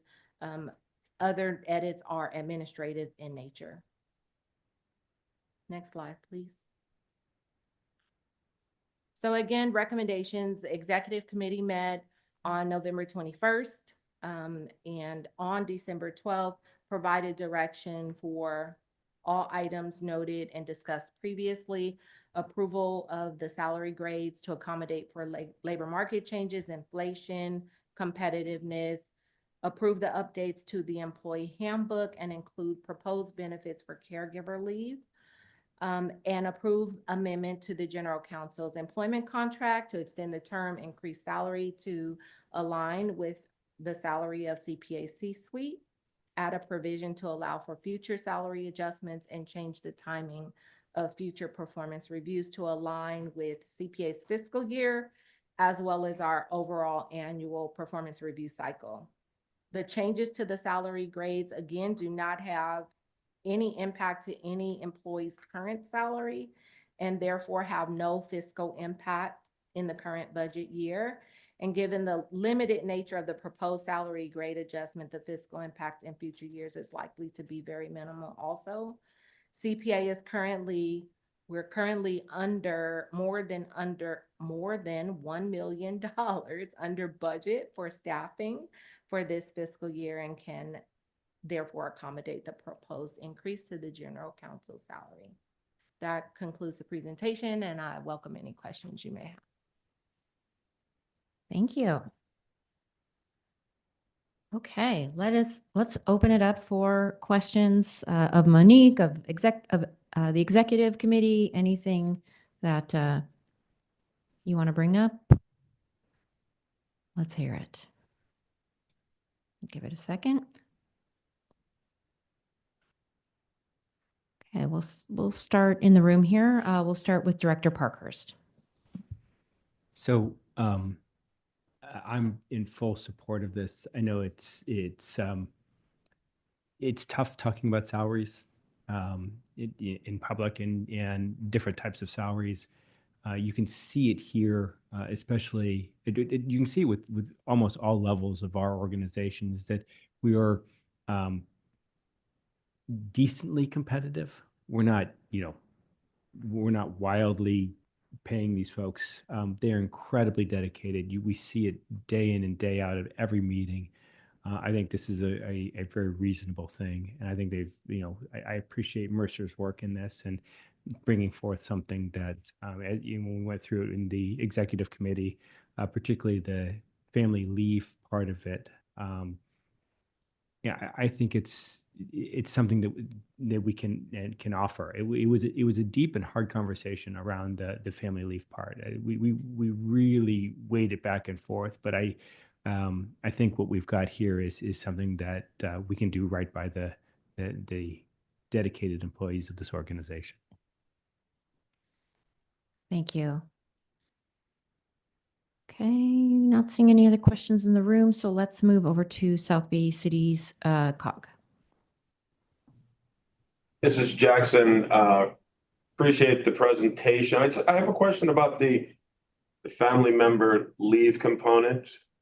What was the impetus for that? Is that an industry trend that that's taking place now?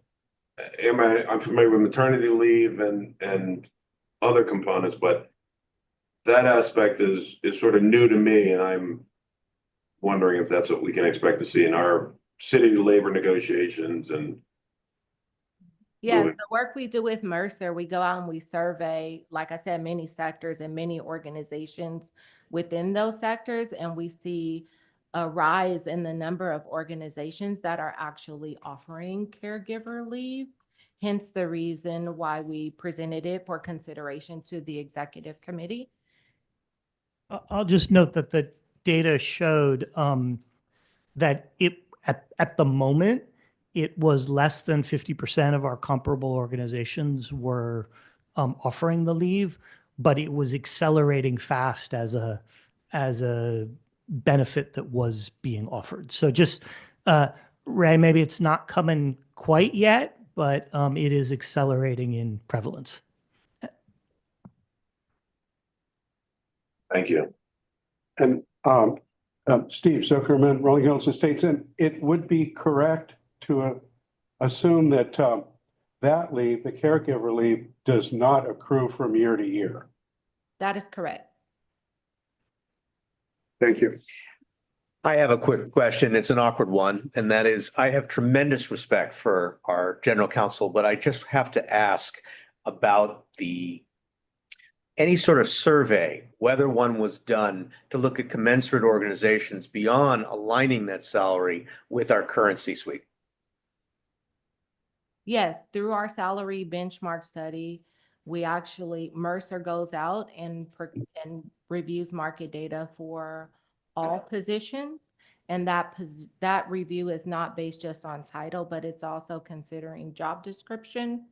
Joe from Mercer is available on the screen. And Joe, is there anything you'd like to add in? I know, I think Monique summarized it, but I mean, we do include each individual role in our benchmarking. And I believe that the takeaways were that, I will say that the benchmarking for the executive roles is complex because there's no other CPA. There's other CCAs, but none of them is going to be one-to-one exactly the same. And so what we have said in the past and recommended to Ted is, yes, you need to look at the market data, but you also need to consider internal equity and think about sort of how you value the roles across your sort of team that reports into you. And so I believe that that's sort of part of what supported, the decision or the preference to keep them aligned. Thank you. The other thing I would remind is reference to the chart we showed where it had the bands around the charts. And the general counsel's position is a part of the executive group. That chart showed that CPA is not near the third quartile for those groups. So considering the market data as well as benchmarking and parity amongst peers, we feel we have more than enough to support that change or the recommendation for that change. Thank you. Great. Okay. Any other question? Okay, we'll go to Calabasas. This is Ray Pearl from Westlake Village, just following up on this line of inquiry. My guess is this has been discussed in years past, and it sort of feels unfair as the new kid, but instead of in dollar amount, maybe you can give a percentage. This talks about a salary adjustment. Can you just tell me where we are going from and to? This is a big number, but comparatively, how much of an increase is this? It goes from 413 to the proposed one. So got to pull out the calculator. 15%. Okay. Any other questions in Calabasas or other remote locations? Okay, not seeing any more questions in the remote locations. Last call here in the room. Calabasas? Sorry. We have another question. Yeah, I apologize. This is Chris Barrett. I have a question on the caregiver line. We're limiting it to the parents and step parents. Would there be any consideration to add children to that?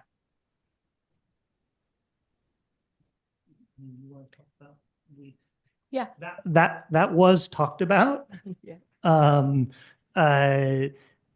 We sort of threw it open to the executive committee, and I think there was a feeling that we wanted to try it out with parents because we had a number of employees who we knew were in that situation. We have a lot of employees with younger children, and we were unsure of what the impact on sort of the ability to get the work done. I would say we're not closed off to that idea, Chris, but we wanted to take a baby step into this thing that we didn't quite know what the operational impact might be for a couple of years before moving it on to children, but that was certainly part of the discussion. And then also, how was the 6 weeks derived?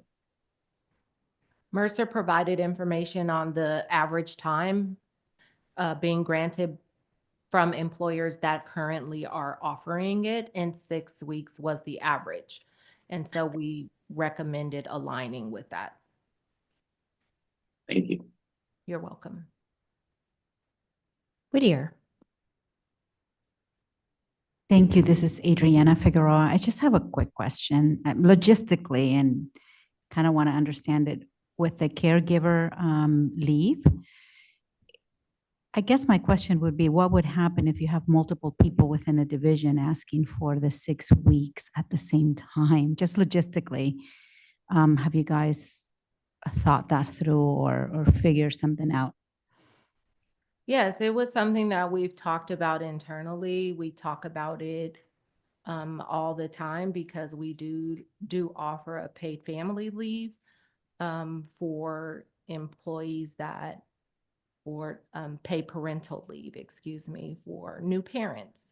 That's 12 weeks. And our experience has been that employees that are entitled to utilize that benefit or request it have not taken the full time at once. It's staggered, has been our experience with consideration of organizational impacts. We usually are very good about communicating our needs and our leave requests, and we partner across functional units to support where there will be a need or a gap. So with the paid parental leave, which is offered at twice as much time, we have not experienced significant operational impacts. And so we utilize that, our experience there to kind of think through how this may work out. Now, of course, we don't have a magic ball. We don't know what will happen with each employee, but would like to remind that an employee can't just automatically take this. It does require certification from a medical professional. So sorry, so just to kind of follow up, so it's not 6 weeks consecutive, it could be spread out. It could be, yes. Okay, thank you. You're welcome. Other questions? Director Ferguson? Yeah, I just wanted to say that I think the parental leave or the extended caretaking leave is a step in the right direction. I think, given the demographics that most people are facing, as far as elderly parents or people that are getting out of the workforce. So, I think that it's like anything, it requires some level of dipping your toe in the water, if you will. And so, I think it's a great step that the organization is taking. So, I'm glad to see it. Thank you. Thank you.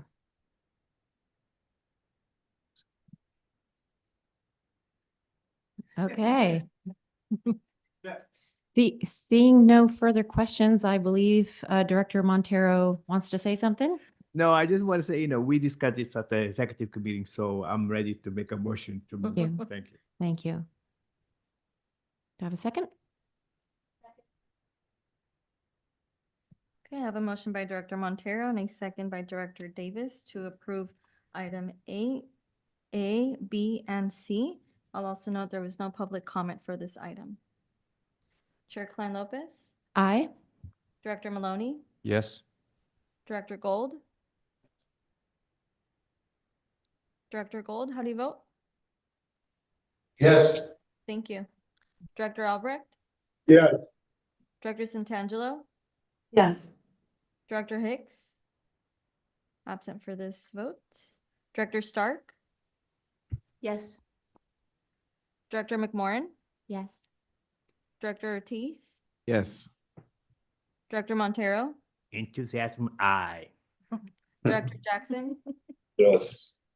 Director Lesser, Yes. Director Bolden, Yes. Director Barrett, Yes. Director Ellison, Yes. Director Figueroa, Yes. Director Hernandez, Yes. Director Zuckerman, Yes. Director Davis, Yes. Director Crosswhite, Yes. Director Parkhurst, Yes. Director Rhodes, Yes. Director Ferguson, Yes.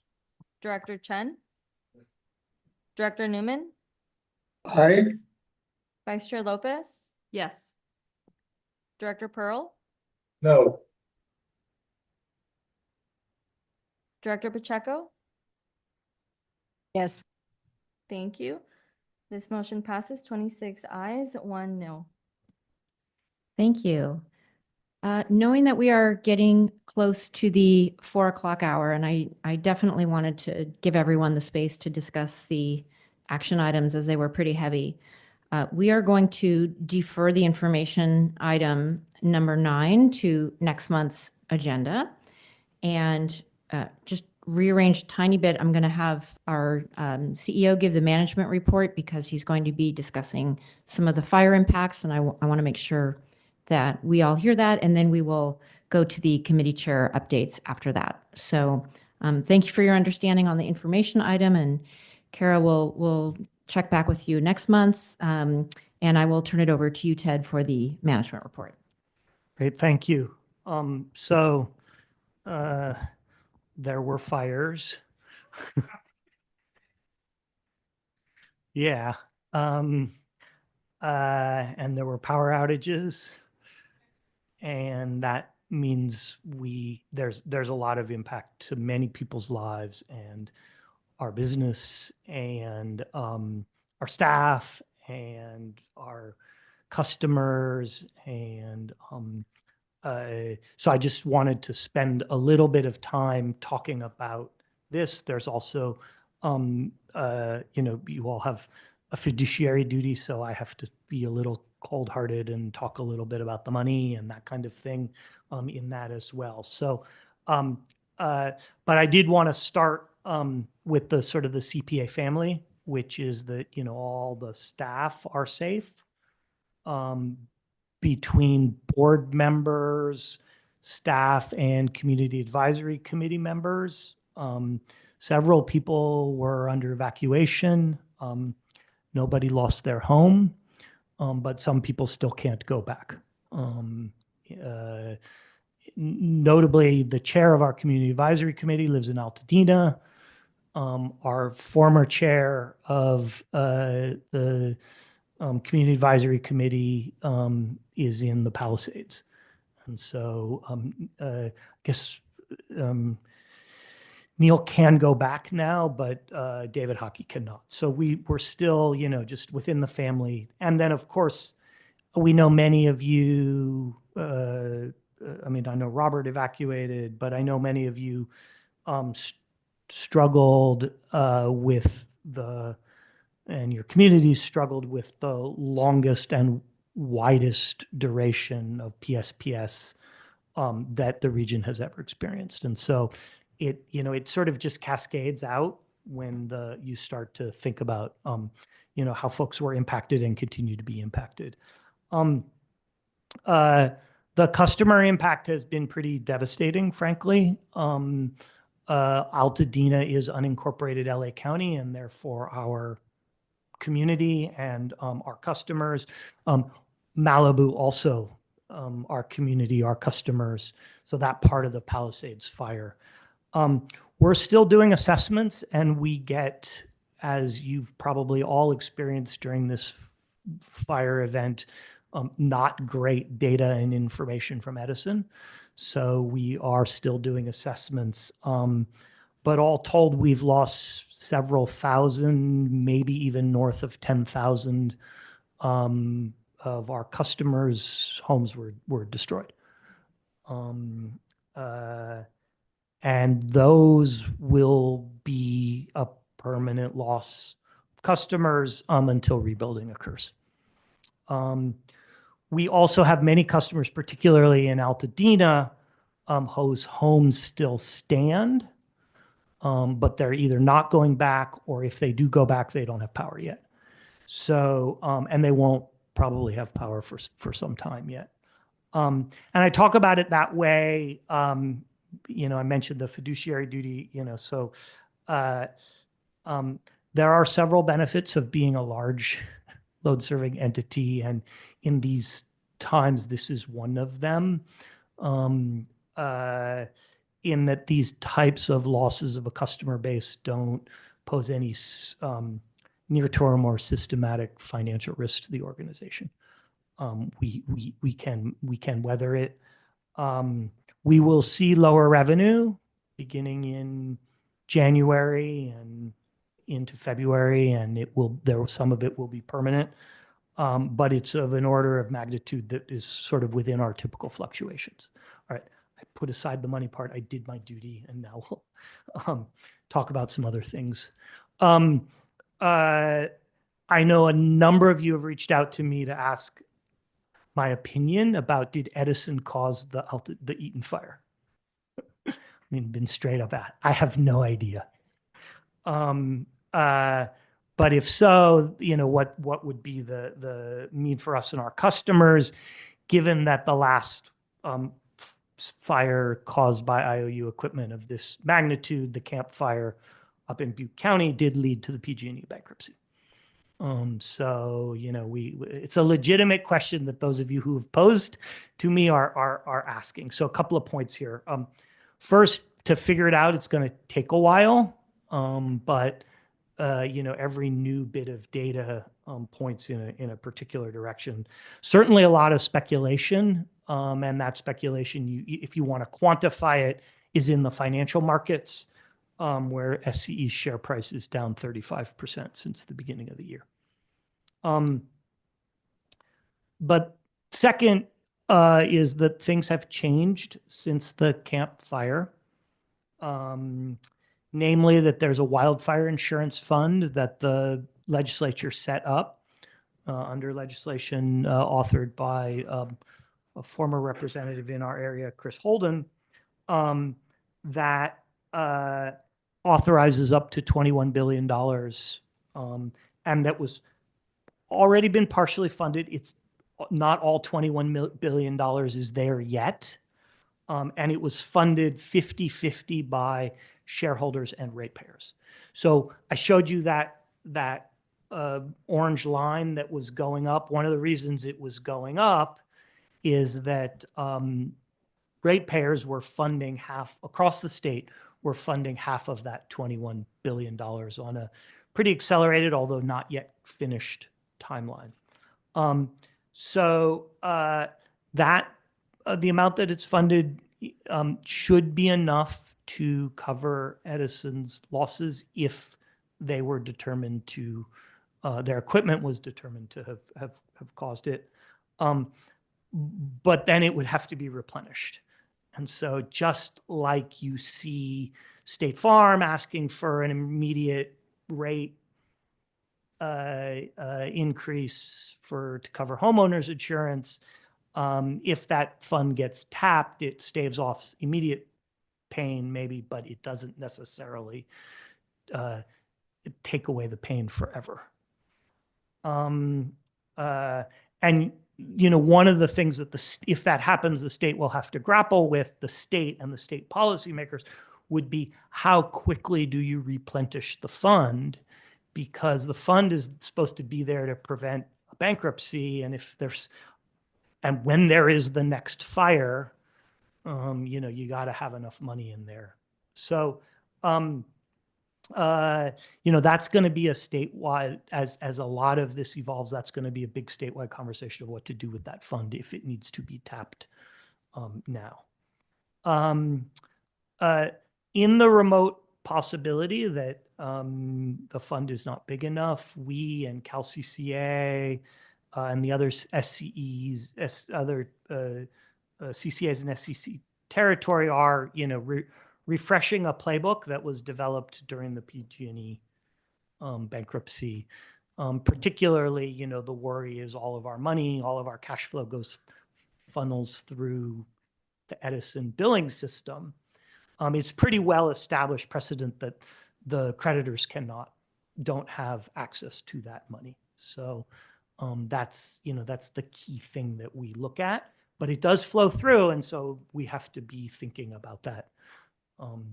But there is precedent and a playbook there. It would be a total mess. I don't want it to happen. I'm just sort of laying out for all of you, like what we have to think about internally at an operational level.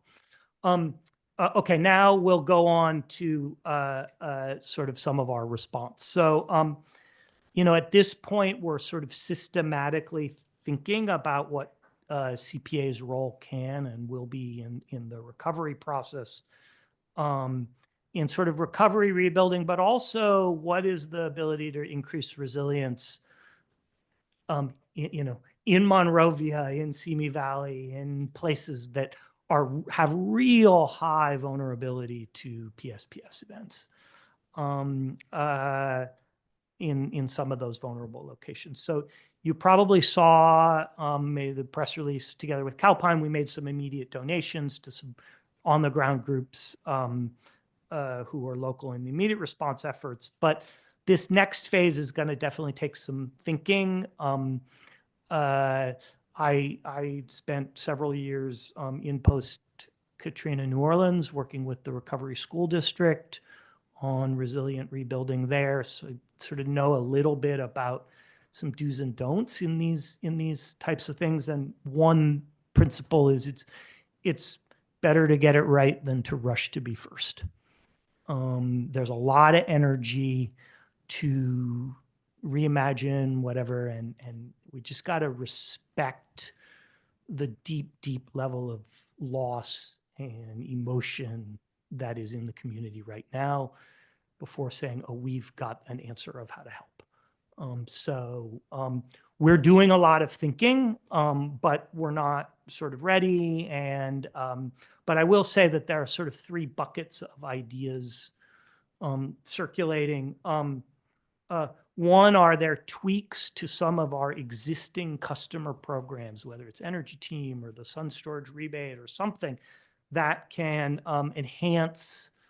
that can be enhanced to focus a little bit more on resiliency and wildfire preparedness, PSPS in particular, that we could do for a much broader customer base. The second kind of grouping or bucket is,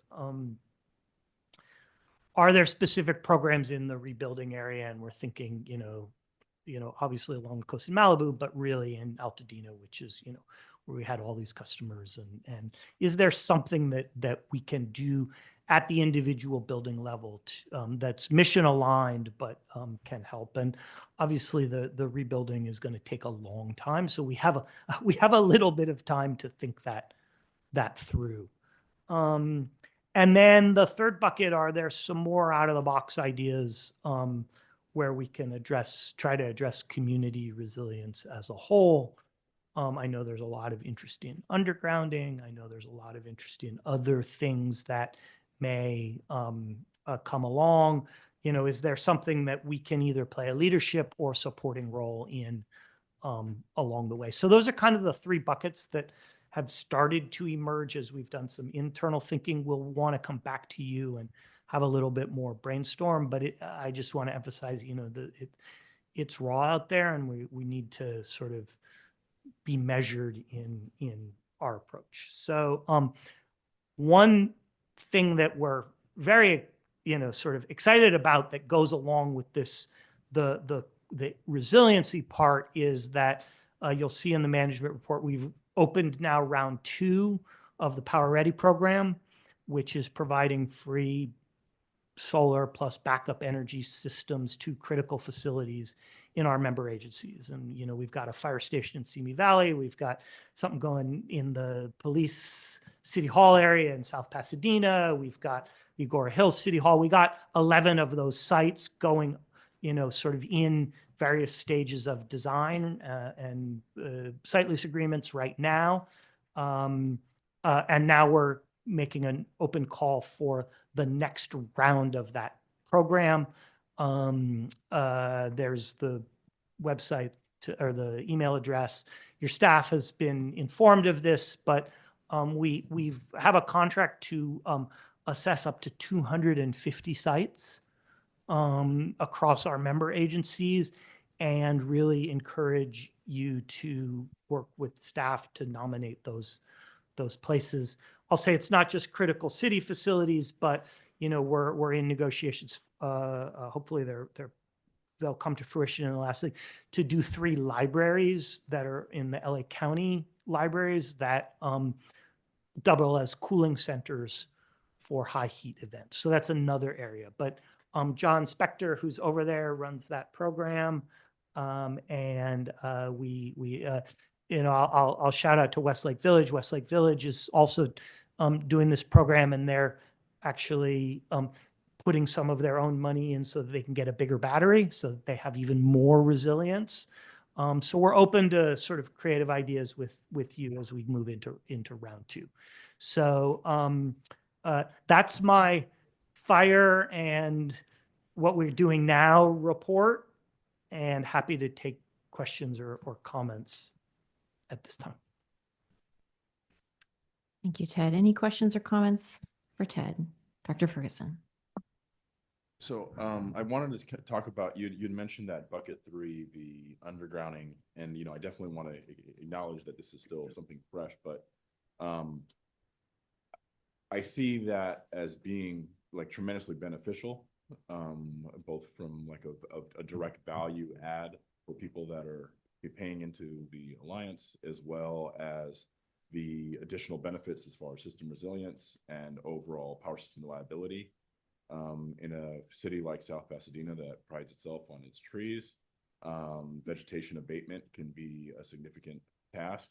And so being able to have undergrounding, there tends to not be a lot of incentive for utilities to do it, considering that especially an area like ours is completely built out, whereas most of these communities that have been impacted are.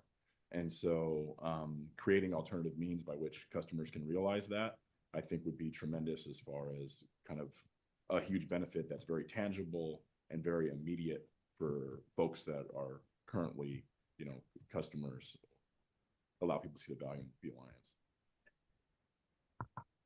Thank you, Amari. You're not the first person to bring up that. Like, how can like in the last couple of months or the last month, how can CPA play a role with local communities that want to underground? We've begun to do some research there. The city of Berkeley has an interesting program where they kind of morphed streetlight districts into undergrounding districts, and they're a part of a CCA. So we're kind of like looking around at how that might occur. So more to come there. And definitely appreciate the suggestion. Yeah. Can I just add, one thing is that with the permitting and approval process with municipal agreement, you could likely require like stub outs for future undergrounding service as part of like new design work or service panel upgrades. Then it would cut a significant chunk of the cost and burden on the consumer by the time it's time to do that undergrounding. And so if you're talking about a whole scale rebuild effort, this would be, you know, in a time to consider something like that, considering that so many things would be expedited, you could probably boilerplate it to cut down a significant number of labor hours on the design cost. Thank you. Thank you. And thanks for staying late. This is some important stuff. We'll move over to the South Bay cities and then Calabasas. Yes, thank you, Ted. Are your comments going to be pretty much confined to this fire situation? The reason I ask is there's another longer term situation, and that is real changes probably at the national level with respect to renewable energy. And I was just curious as to whether industry discussion now is looking at that in terms of the possibility of reduced supply, which could be very bad, reduced demand, which could be good short-term, not long-term, and the potential for more contract power provider agreement issues in this climate. Has there really been any discussion at all, or it's so much in its infancy, it's not worth talking about? It's always worth talking about, but it also is in its infancy. I think we talked a little bit back in December. I think the thing that we're most focused is on the Super Bowl of tax policy making that's going to happen over the next 6 months. Much of the executive action does not impact us.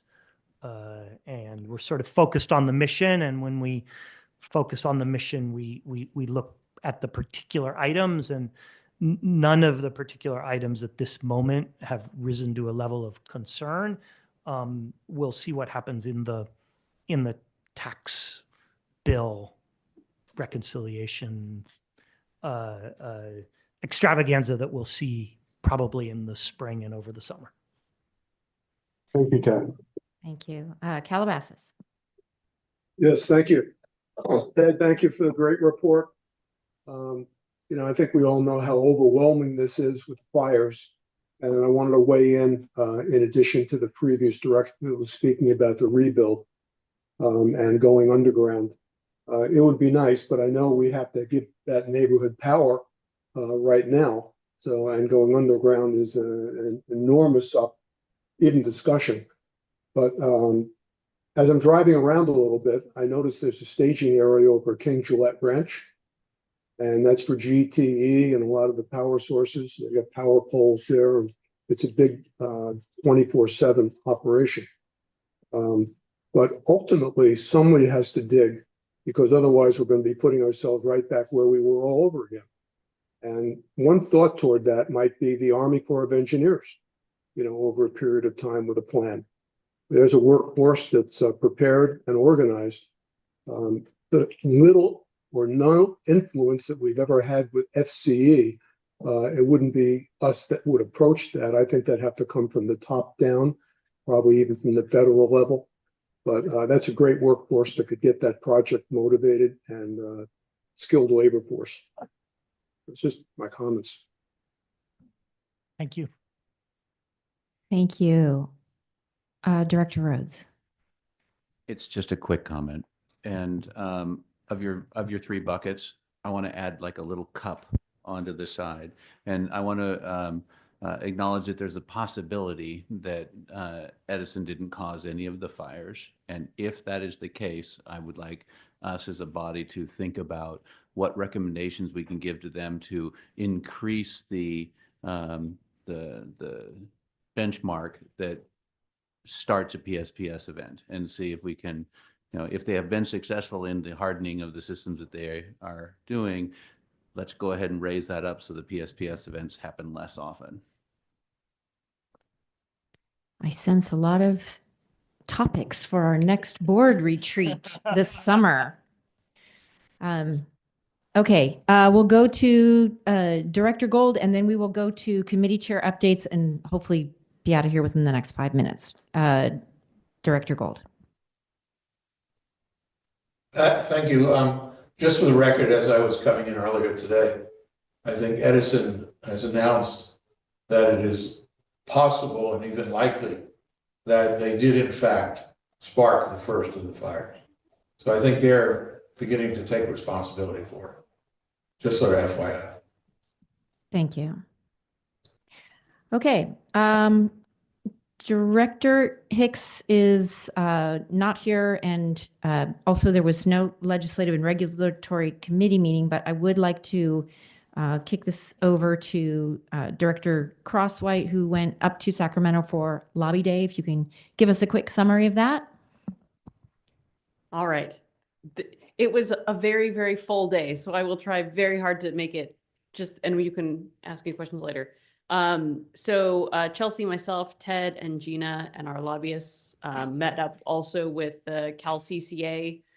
So folks from Cal CCA and other CCAs in the state. We had meetings with some of the new legislators, both that needed to learn about CPA and also some that were very familiar with CPA. We also, at least I know, I met with a couple of the Ventura County reps with the Cal CCA folks instead of with our folks, but so that we would be represented at those meetings. And topics, as you can imagine, most of them came up today. Affordability, especially on the delivery side of the bill, cap and trade reauthorization efforts that are going on this year, wildfire recovery efforts. There was a lot of questions about Moss Landing and the technology that was used there, and explanations around how the battery technology was an older technology and how those batteries were all in one space as opposed to being contained in their own fireproof shipping containers, which is a lot of what's done now in order to reduce some of those risks. But, obviously that was a top of the mind thing for a lot of folks that we talked with. We talked about some of the resource adequacy issues, and then also the idea of regional energy markets. And so depending on who we were meeting with and what their priorities were and what their part of the region was, we had more or less time on any of those topics, but that was sort of the bucket of things that I can remember that we talked with people about. And one of the things that stood out to me was that there was one person who said, well, if there's any chance, now might be the time. And so we were talking about, the idea of if some of these ideas can be packaged into a suite of bills, that maybe there's a better chance that some of this stuff might be able to move forward. There's been a lot of opposition to some of the ideas in the past. And so hopefully we can make some good progress. But overall, the sentence was maybe there's a chance, this is the moment if there's a moment. So that's my summary. Yeah, thank you. I'll just add one thing. Don't get any ideas, but the two state legislators who represent the Altadena area are previous board members of Clean Power Alliance. So just that's Sasha Renee Perez, who represented Alhambra together with Jeff Maloney, and then John Harabedian was a founding board member of Clean Power Alliance from Sierra Madre. So we have some really good connections and partnerships of people who are getting really up to speed really quickly with energy issues around this disaster. So we have some good partners to work with there at the state level. Thank you. And thank you for representing Clean Power Alliance up in our state's capital. I don't think there was a finance committee meeting, so I'm not sure. Director Santangelo, you probably don't have a report or anything to add? That's correct. We did not meet. Okay. And Director Parkhurst, I think some of your stuff was on our agenda. Anything to add? Well, I do. Okay. Very quickly. So we're going to be launching a clean energy innovation solicitation for emerging technologies and new business models. So it's an opportunity for us to be looking at kind of the next wave of technology so that we can start incorporating that early in the process. So it's going to be, we can talk more about it when it comes out, but it's going to allow us to be looking at kind of the next wave of things. So, and then I'd like to just, as I kick it back to you, I don't know if we do this typically at CPA, but I would love to, if we can adjourn the meeting to today in memory of those people who have lost their homes throughout our territory. 100%. We will do that. Okay. Any additional board member comments?